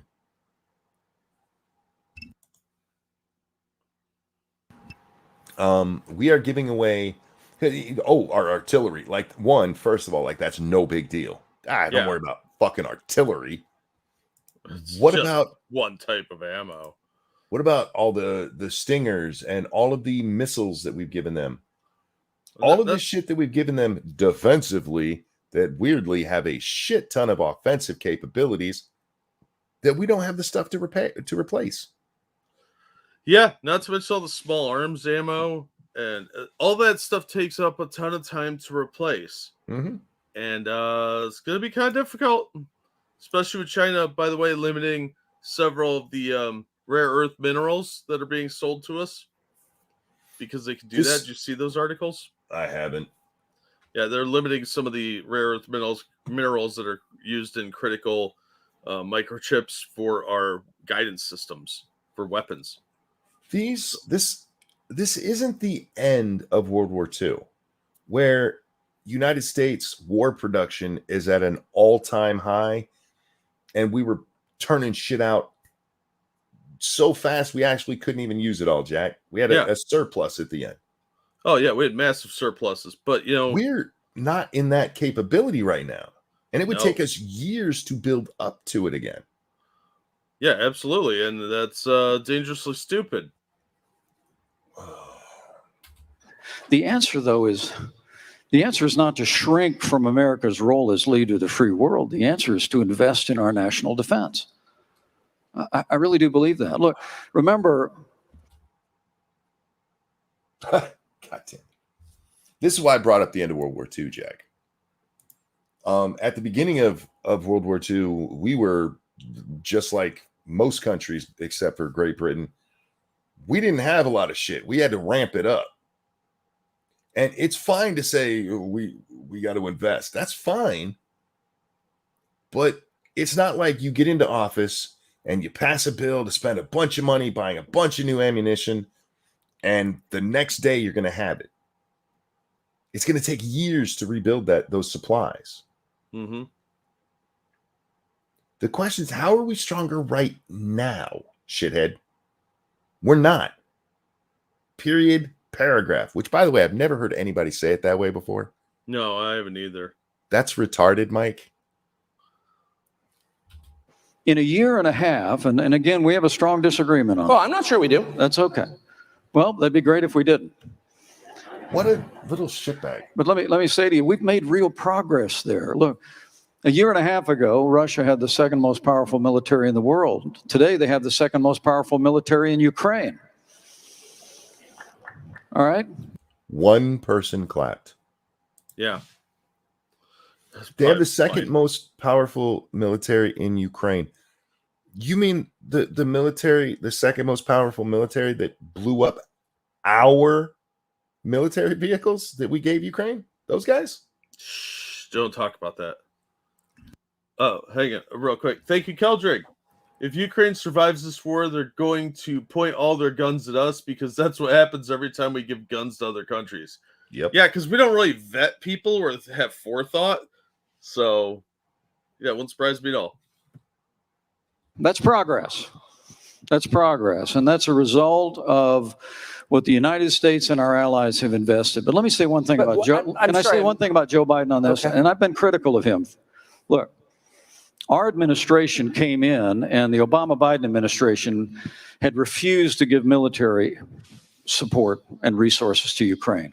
We ended that. We started providing Javelin missiles. I'll never forget standing in the woods a couple of weeks ago in a little town called Moshe, where the soldier told me about when the Russian tanks approached and how many soldiers they lost in the first 24 hours. And then the colonel looked at me and smiled and said, and then the Javelin missiles arrived. And I said, we sent you those Javelin missiles. And he said, yes, sir, you did. I mean, we provided arms to Ukraine. Which we never should have done. Yeah. Did you notice the way he's talking right there? Oh, yeah. It's very much like a preacher. And then he looked at me and said, then the Javelin missiles arrived. This is the stump speech. Yeah. Oh, this is what we're absolutely watching. just pre-canned answers. This part here is part of his stump speech that he just moved into. Yeah, the Obama administration, as well as the Bush administration, as well as the Clinton administration, none of these guys were giving Ukraine bombs. It was U.S. policy. No, we'll give you guys humanitarian aid, which, I mean, theoretically, that frees up money in their budget to go buy arms if they want to. But we were not giving them arms. And one of the mistakes Trump made was giving them arms. Yeah. That never should have happened. There's so many reasons that lead to Russia coming into Ukraine. And you're bragging about something that caused it, fucknut. They would be better equipped for this moment. But we asked a question. Came, I'm sorry. Joe Biden cut off military spending when he came in. And even after that heartless, unprovoked invasion, which Joe Biden actually said, we don't know what we'd do if it was a small invasion. I mean, he signaled incredible weakness, especially after that disastrous withdrawal from Afghanistan. Well, what would you have done? He'd done the same thing. He's just as much of a warmonger. Probably slightly less corrupt than Biden, but I have my suspicions. And all along the way, the Biden administration has been slow in providing military support. Make no mistake about this. They have turned Ukraine into the third largest military in the world. What are you talking about? Oh, real quick. Thank you, X-Bubba Hotep. I had a black pill thought. If World War III breaks out, how could we resupply? Well, what if the state takes over the means of production? Oh, yeah, that's absolutely a possibility. I've been saying for a while, we're creeping up on communism real fast here. But the more the people are suffering, the more they'll turn to the government for solutions. And if it looks like we're in trouble, they're going to start seizing firearms from people, ammunition, and then they'll start seizing businesses to make stuff. It wouldn't surprise me at all if that's actually the plan. It's already written into our laws. If we went into World War III, they would basically seize the means of production to force companies to make what we need. That's not unprecedented in the United States. What's that? The Defense Authorization Act or something like that? I forget what it's called. The Defense Authorization Act, that's when they let the president just decide when he's going to blow shit up. Oh, okay. No, that's the war. What is the Defense Authorization? That's just money for the military. Oh, I'm thinking of something else. But yeah, I know what you're thinking of. I can't think of the name of it. Yeah, there is something that lets it, because Trump used it to produce masks during the pandemic. Yep. Promised them 33 Abrams tanks in January. I heard again 2 weeks ago in Ukraine, they still don't have them. We've been telling them we'll train their F-16 pilots, but now they're saying maybe January we'll let somebody transfer some jets. I'm sorry, Mr. Vice President, have you, I know you're running for president. You are distressed that the Ukrainians don't have enough American tanks.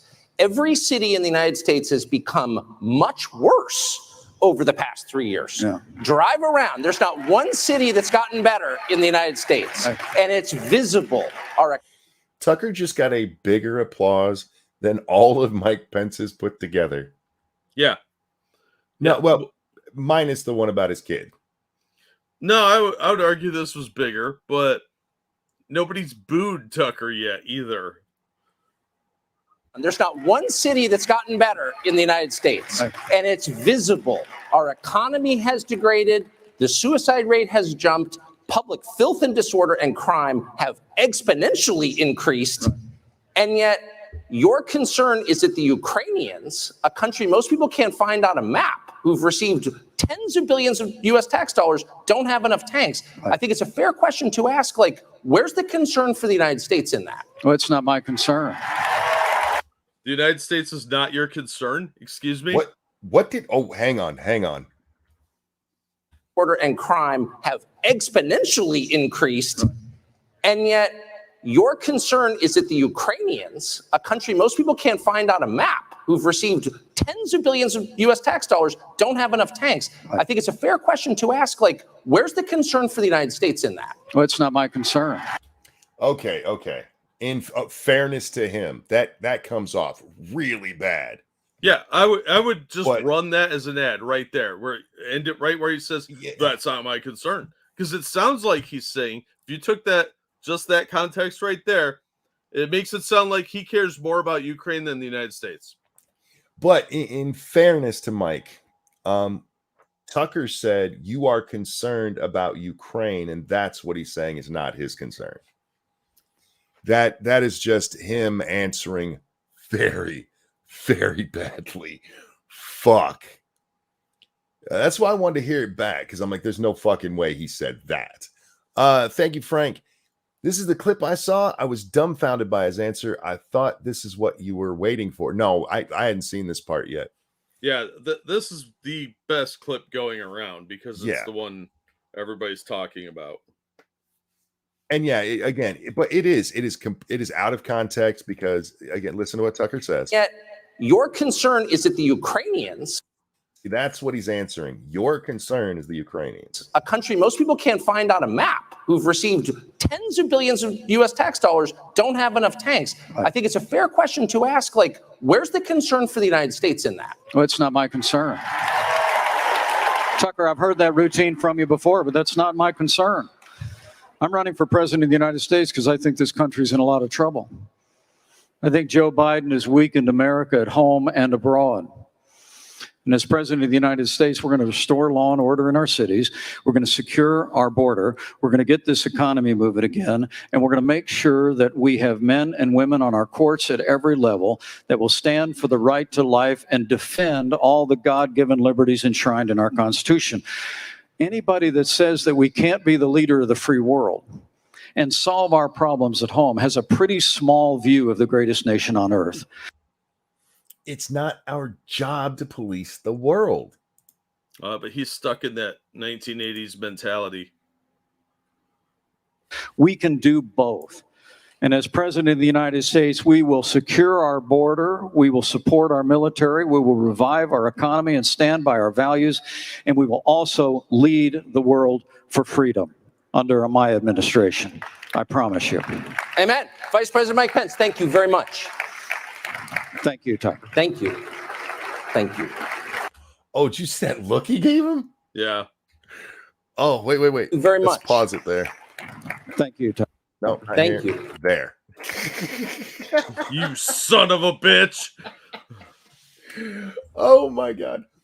So yeah, there you go, guys. There's Mikey Pence ruining his career. Yeah, in fairness, the worst part of that is actually not that bad. I mean, he does go into his fucking speech. It's just the way, because Tucker asked the question, where's the concern for America in that?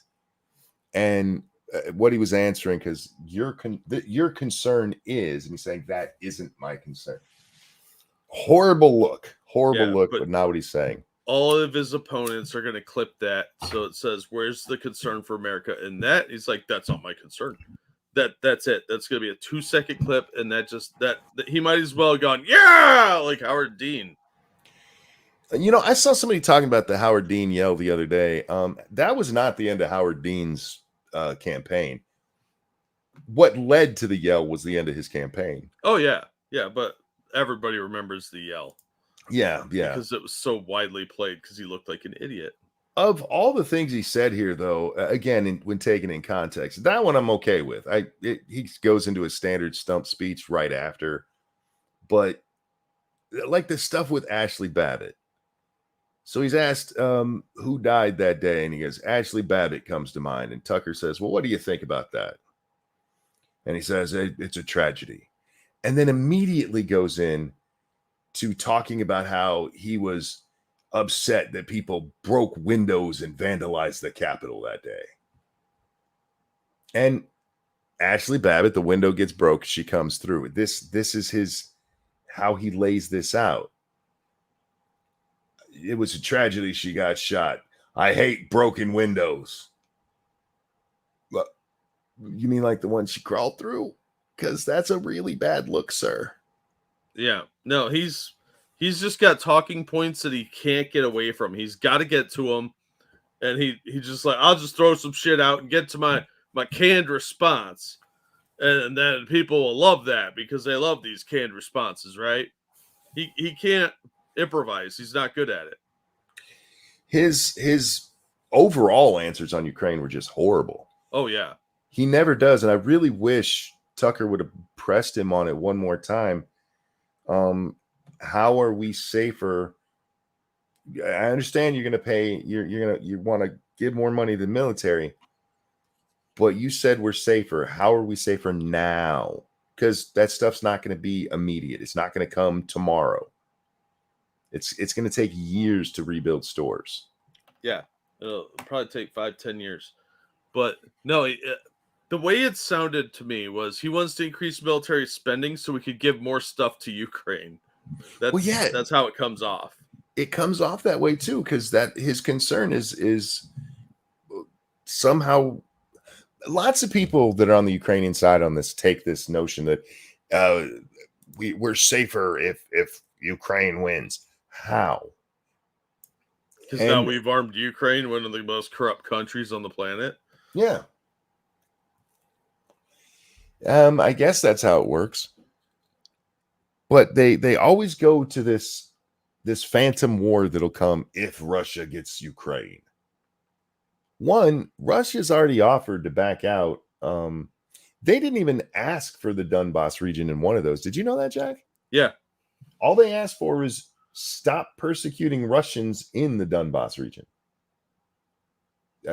End the war, because many of you may not know this if you haven't been watching the show for a while. The Donbass region has been at war since 2014, ever since the Crimea invasion. Yeah. Well, there's a lot of Russian sympathetic people living there. Yep, and they've been So- fighting the Nazis, the Azov battalion. Yeah. As well as some of Ukraine regulars. And they asked, leave them alone. And Vladimir was like, no, I need the U.S. money and military.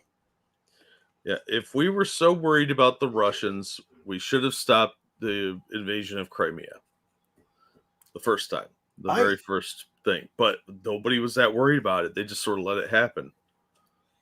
I mean, we talked a little bit, and it led to the humanitarian aid and the kick up in humanitarian aid, and eventually to Trump giving them actual military aid, which, despite what Pence says there, was really ramped up under. I don't know how he's trying to argue that Biden has slow rolled shit when it comes to helping Ukraine.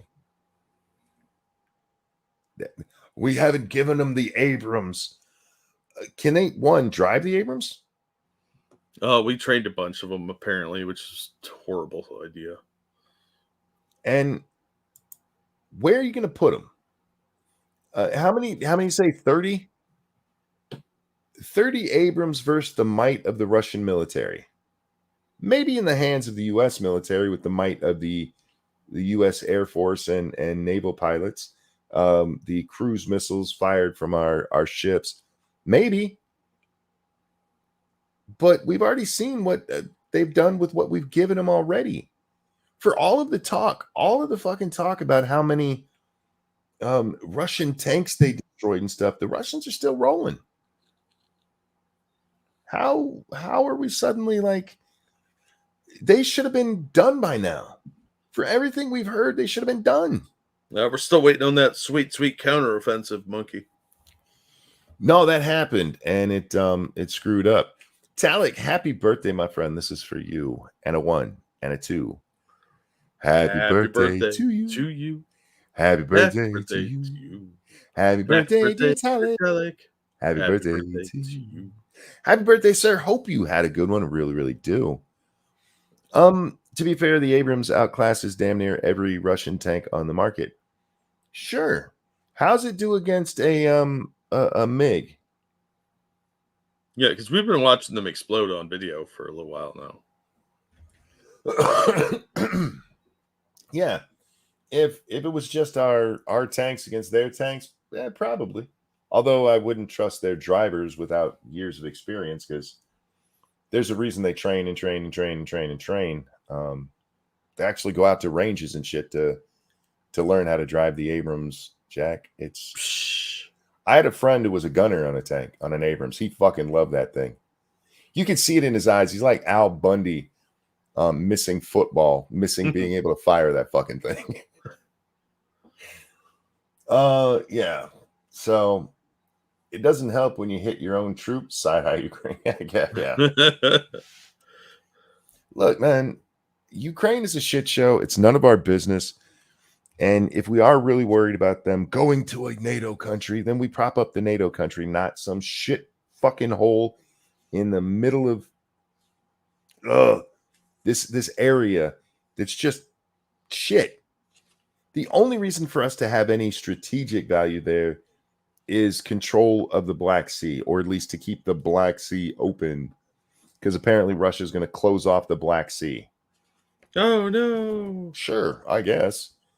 Yeah, the Black Sea is important for shipping lanes, but and then we deal with it. Yeah, that sounds like Europe problem still, because a lot of that shipping stuff goes from like Egypt in the Middle East to Europe, and that's a Europe problem, not a U.S. problem. Russia recently captured a U.S. drone and have sent it to be reverse engineered. Well, massive. From what we were told, none of the drones that we're sending them are offensive or defensive capability. They are should just ask China for the blueprints. They're strictly supposed to be surveillance. Yeah, we'll see what happens. China's already got that info on file, I'm sure, anyway. So Pence just did so bad. This whole thing, man. If you compare this to Vivek, is that say his name? Yeah. Ramaswamy, that's his name. Yeah, Ramaswamy. I don't want to say Swami, somebody's gonna say that's a racist. But if you compare it to his answers, Pence shouldn't even be running. He should just go, nah, I quit. Yeah, and Vivek's running for like VP, let's be honest. Vivek, when he was asked about NATO joining Ukraine joining NATO, he's like, fuck no. He was asked, how do you end the war? And he said, what I would do is we would freeze lines where they are. And yes, that means some of the Donbass region goes to Russia. And he goes, and we would make a deal that Ukraine does not join NATO. Yeah. Ever. It's just not going to happen. And the kind of people you'll hear say that are the kind of people who actually paid attention to what started this war.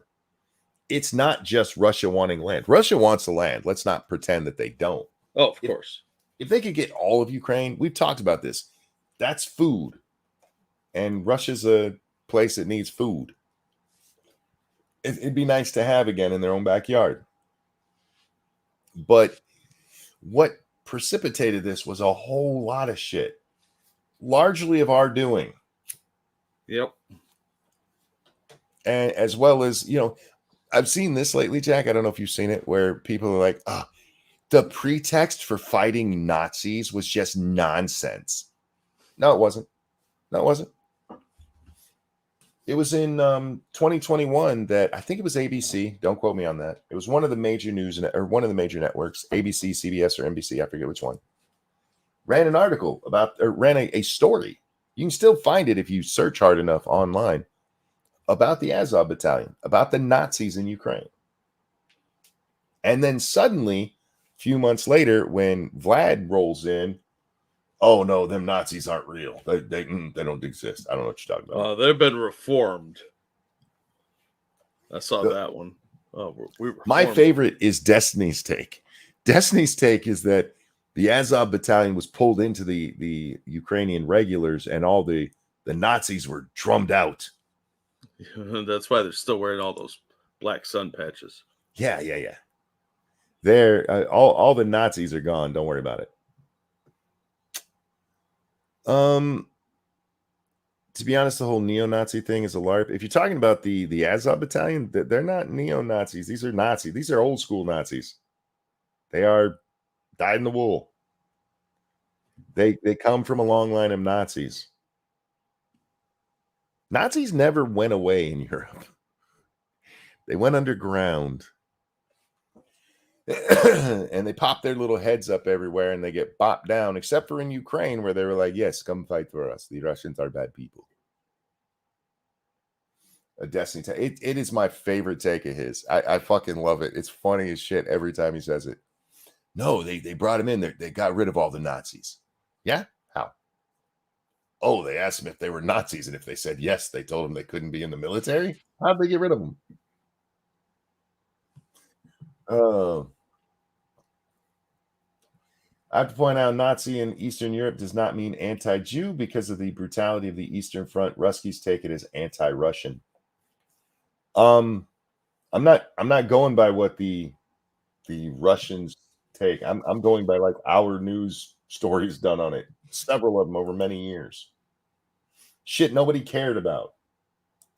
This isn't like some massive propaganda thing that, they were trying to make us hate Ukraine. This was somebody did a story on it. The commies and Nazis have been fighting over in that region for almost 100 years now, Jack. Yeah, it's crazy. There's some ideological superiority. And yeah, Nazi doesn't mean anti-Jew. That's the Hitler addition to the Nazi platform. Him and his ilk. But I mean, they're social. It's socialist versus commies. That's what it is. It's just amazing to me how many people make excuses for Nazis now because they're Ukrainians. Oh yeah, yeah. Pretty much everybody on Twitter with the Ukrainian flag is in denial about who they're really supporting. Funny thing is, both the Azov and Wagner Nazis are accusing each others presidents of being Jews. Are they really? That's funny as shit. But don't worry, they don't hate any Jews. It's just Nazi. It's just socialist. It's an illusion, right? Yeah, it's just an illusion. That really should scare Poland. The Nazis yeah, a little and the bit. Russians. They don't have to be scared because, unlike World War II, they have the NATO backing. They have Article 5. Yeah, I'd still be a little nervous judging by who's running our stuff these days. I mean, there's not much we can do. I mean, Article 5, we got to go in. This isn't like the annexation of Crimea, right? It's not like we're going to take part of Poland. We go, yeah, I mean, it's only part of it. You can take it. Article 5 kicks in if they step foot in there, and we got to deal with them. We're not gonna, though, because they're not going to step into Poland. They don't have their eyes on any fucking NATO countries. No, that would be down the line if it's going to happen, because they got to build up again. This is depleting Russia too. You know, when I've mentioned a few times, it's back in June or July of 2021. I really should look this up so I know the exact date. But Joe Biden was asked about Ukraine getting into NATO, and his answer was that they have to do some stuff first. That probably had as much to do with this war as anything else. If he'd have just said no, I don't know that this war kicks off, Jack. Well, he got a lot of money from them, so NATO would want to provoke something into the Poland border. I mean, we could do that now. We tried it. I'm sorry, Zelensky tried it. I mean, it was an errant missile. Yeah. Like, let's be honest here, because most of Europe doesn't want a war because they don't have actual militaries anymore. They have glorified defense forces that are probably subpar to China or to Japan. So I don't think that they're really in a position to really want a war, and that's why they haven't been really doing much. Wait, Dems, there are Nazis in America, but none in Ukraine. Yeah, that's the argument, evil one. That's the argument these days. They just don't care. The Bolsheviks were almost exclusively Jewish. I mean, the Russian Jewish population is huge. Is it still huge? I know it used to be. Stalin killed quite a few of them, but it's still pretty big, yeah. They're mostly just really dirt poor, though. Saw a retard on Twitter yesterday say that if you try to compare Stalin to Hitler, you're just doing Nazi propaganda. What? Stalin was no worse than FDR.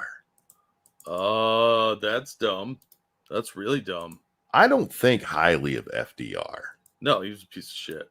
But I would not say that him and Stalin were basically the same. No, fuck. Stalin killed millions of people. FDR was just a power-grabbing piece of shit. It's just, oh my God. The nonsense of these fucking commies and their excuses for the horrible people. Okay, look, how about this? And no, I'm not kidding you, Q. That's actually what I read. How about this? I don't like Stalin. I just believe in the views of Karl Marx. What's wrong with saying that? I mean, I still think you're an idiot because Karl Marx was a fucking moron who gave the world, and he didn't even give it to the world. He stole that all from other people. He's just known for the Communist Manifesto. Yeah. And being a lazy freeloading mooch. Yeah, communism had already existed. But how about just, I believe in the philosophy of Karl Marx instead of defending these fucking shitty people. This is even worse than communism hasn't been done right. It was done right. You're just Nazis. Yeah. I mean, for fuck's sake.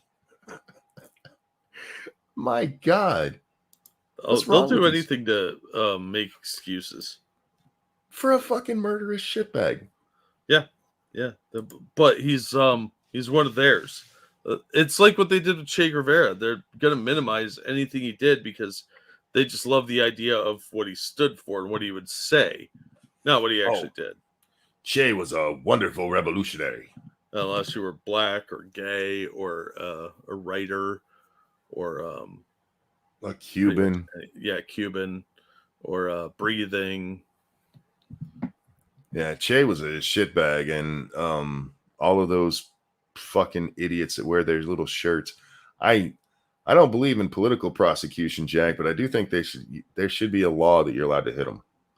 Yeah,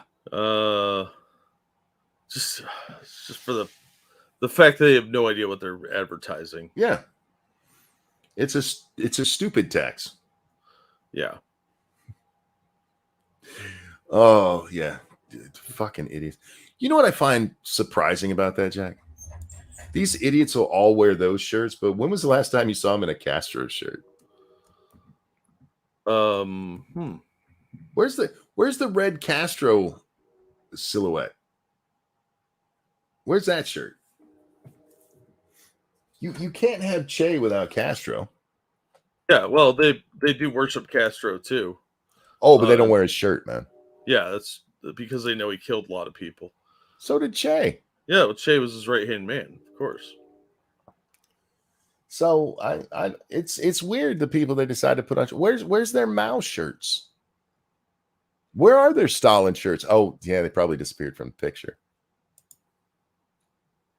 That's a Stalin joke. Yeah, where's their Pol Pot shirts? Do you think they even know what he looks like?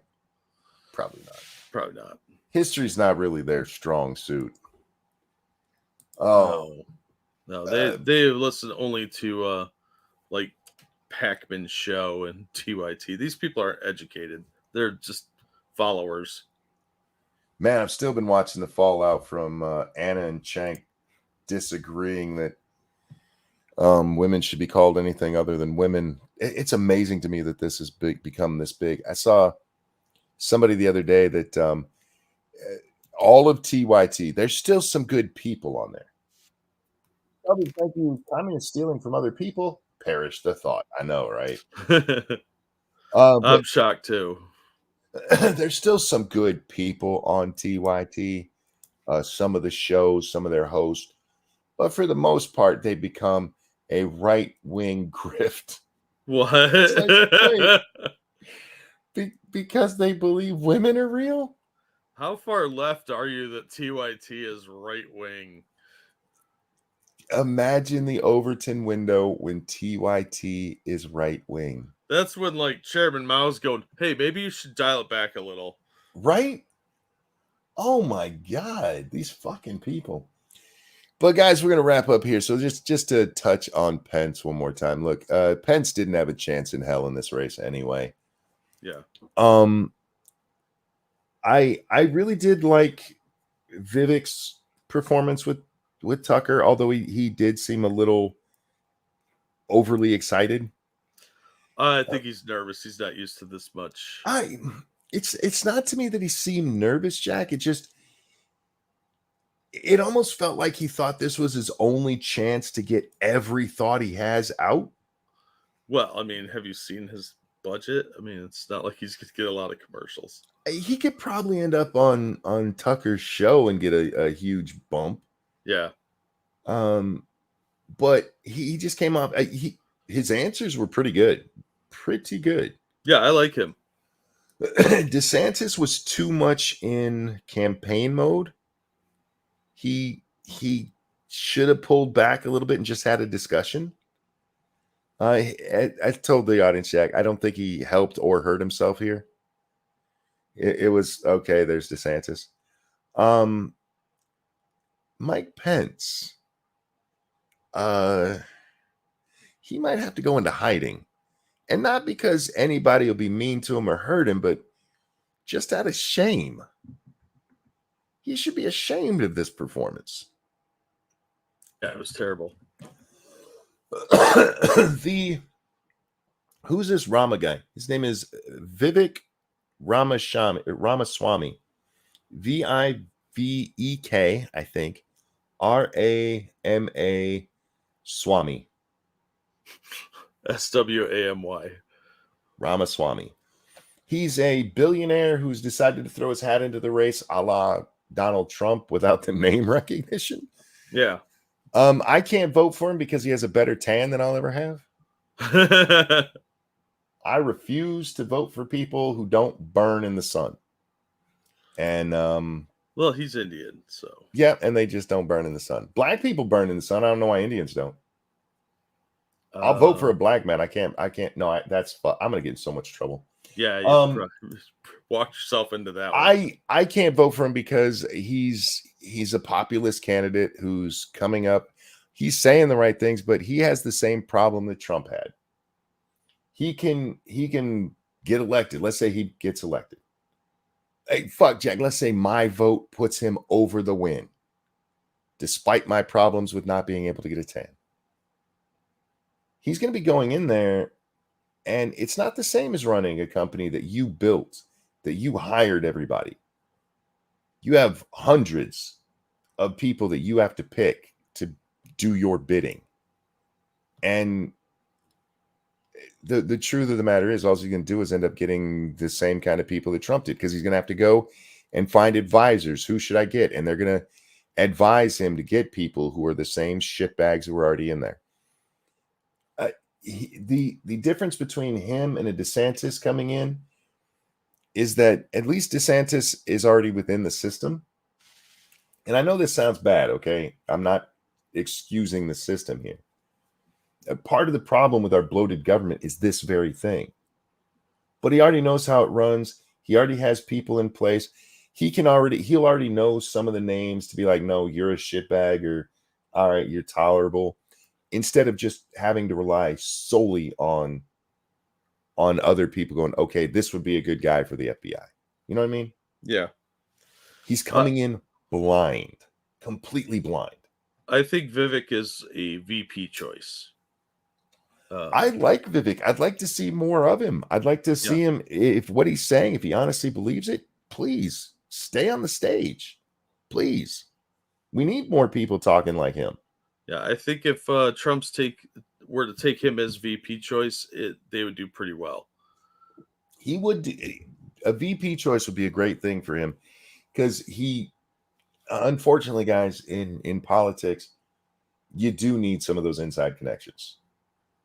If for no other reason to go, wait, you recommended who to me? Yeah, you're fired. You know what I mean? Trump was recommended John Bolton and Bill Barr and Christopher Wray. These are all Trump hires. Why? Because he didn't have the knowledge or the depth of knowledge to know who these people were. So yeah, I don't know. He got a good pick on the Supreme Court with Gorsuch, probably 2 with Coney Barrett.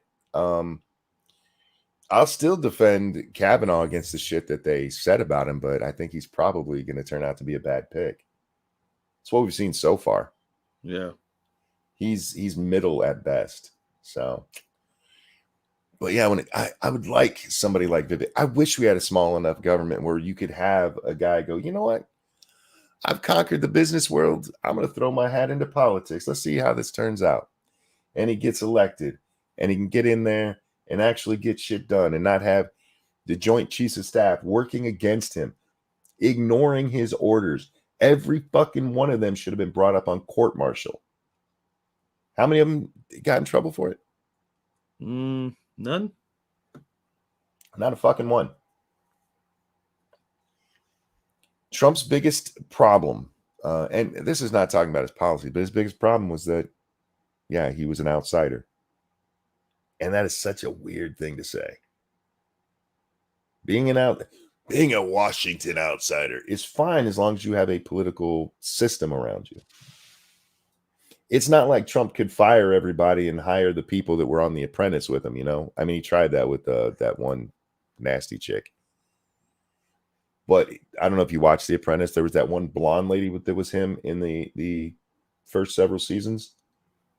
It's not. Oh, yeah. He could fire the attorney general or go to name his new attorney general. I want her. Because they'd be like, she has no experience, sir. Yeah, anyway. Wouldn't it be nice if, let's say, a mailman could get elected because of his ideas? Yes, indeed. It really should be that way, you know? That's how it was in the beginning. We don't need such a bloated government. Who was it? It was DeSantis.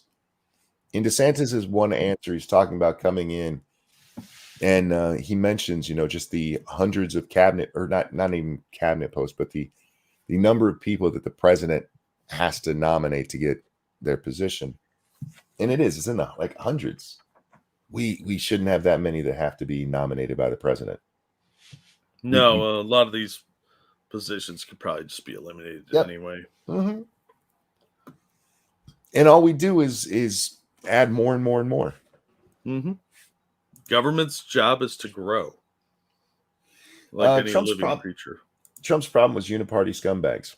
Again, when it comes to this, though, there's something to be said for being within the system. And I'll give you an example, right? Think of any of your jobs, any job you've ever had. The first day you got there, did you know who the scumbags were? How long did it take you to learn? Even if you had somebody there going, hey, that guy's an asshole, that guy's an asshole. Sometimes the person who's pointing out all the assholes is right. And sometimes that's the actual asshole. Yeah. So, I mean, you know, when you've worked there, you're like, oh, that guy's the douchebag. Or at least that's a douchebag who I know will suck up and do what I tell him to do. You know, there's something to be said for suck ups. There really is. If for nothing else, to, you know, have somebody who's, especially as president, who's going to follow your fucking orders. Good luck with that. You had the military directly defy the president of the United States, and nobody got in trouble for it. Yep. Well, by the time they figured it out, it was way too late, I think. They knew it when Trump was still in office. Yeah, he should have fired some people and court martials and whatnot. But he's on his dude. Yeah, he's on his way out as it comes out, and nothing was done. If I'm the incoming president, I don't care. You're Joseph Biden, and you find out that your military ignored the orders of the previous president, everybody involved gets fired. Everyone. Even if I agreed with their decision, Jack. Yeah, because you can't trust them. They're going to go rogue. I need people who are following my orders. That's my fucking job. And at that moment, our military became stronger than our president, which should never happen. That's how you get coups. Yeah, there's a reason that the military of this country answers to civilians. Stripped of rank right away. Fuck that. I'd have them in prison. They'd be in Leavenworth. Yeah.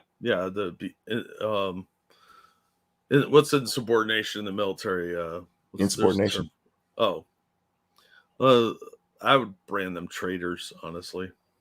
Yeah, you could do that too. You can get them for being traitors.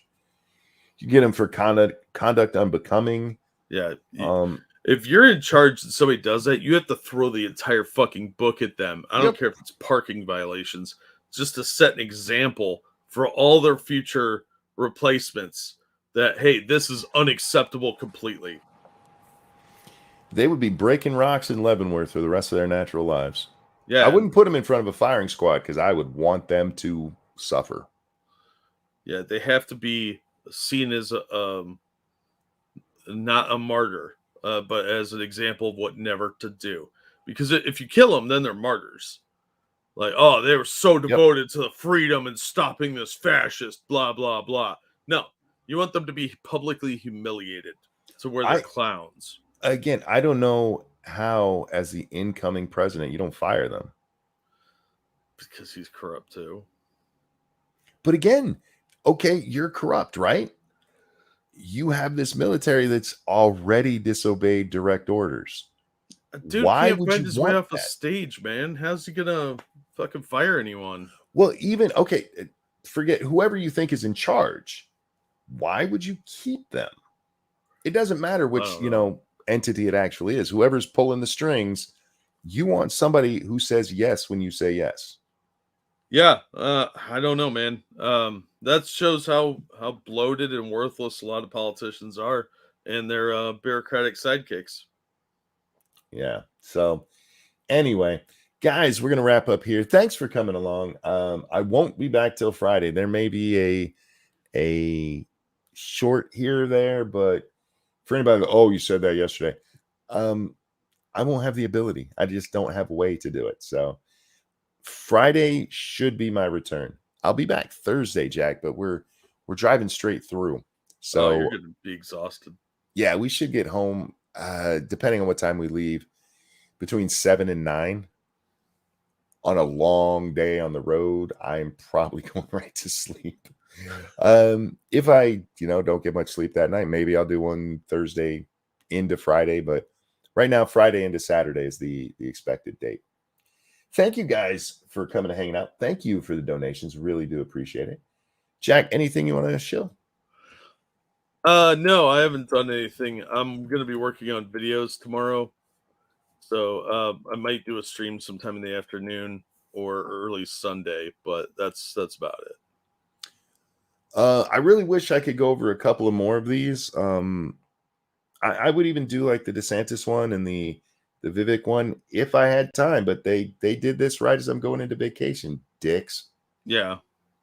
Well, thank you guys for the donations, and thanks for coming out and watching. I'm sure there'll be other people, and Jack, if you need a topic, pick one of these and just do a stream.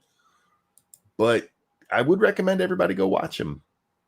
Now, there's some you can skip if we're being honest, right? Yeah. You can skip Nikki Haley.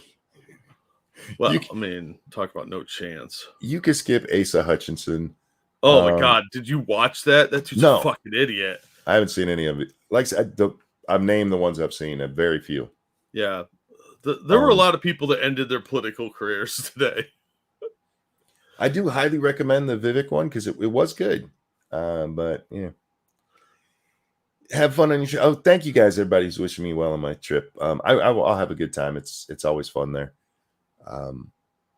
The only question, Jack, is how hot will it be?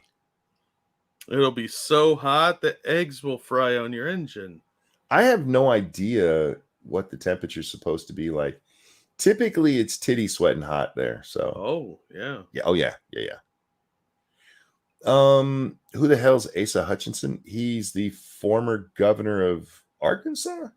Something like that. Somebody who thinks he's more popular than he is. Yeah, his name has been around politics for quite a while. Isn't he the one that came in after Clinton? Maybe. Yeah. But yeah. Oh, I was right. Yeah. So governor of Arkansas. He's been out there for a while, but why he's decided he has a chance this year is beyond. I think he just has money to burn or something. It's some sort of like paycheck for him somehow. Huckabee was right after Clinton. Okay, thanks. Maybe he has a bet with somebody to see if he can get a vote besides his own. You got to get at least 3 votes. So I know you and your wife aren't the ones that did it. Yeah. Never heard of him. Yeah, this is, you got to kind of be a political nerd for this stuff. Yeah, you're not missing anything.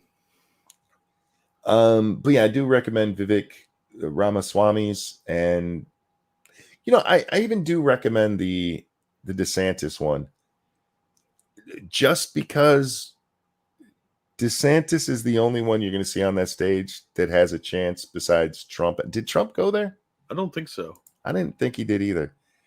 But those are the only two that really have a chance. And yeah, we'll see. DeSantis's campaign is in disarray. Look, man, until somebody drops out of a race, I never pay much attention to that. Simply for the fact that their opponents are going to say that constantly because they want people to think that shit's in disarray. I've I saw a story a couple of days ago about somebody leaving the campaign. People leave the campaigns all the time. Until he drops out, it could be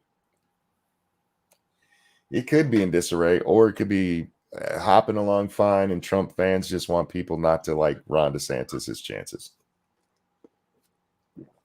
Either way, I don't care until we get into the primaries. I don't have a dog in this race, Jack. Mm-hmm.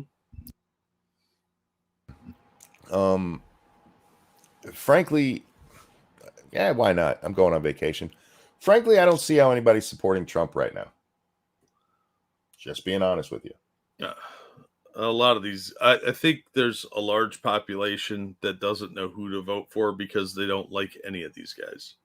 I think Trump is carried right now by his name recognition alone, which he gets from being as popular as he was for so long and being the former president. I think people are going to vote for him because they think he rightfully deserved to win in 2020. I'm listening to what the man is saying. And you know what he's saying right now? Not much. Not much at all. I'd love to hear about what he's gonna do.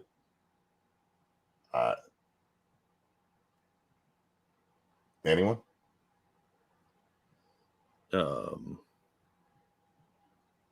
I know he really doesn't like Ron DeSantis now. But this happens with Trump. See, it's funny. It's funny with Trump. Trump is a loyal guy.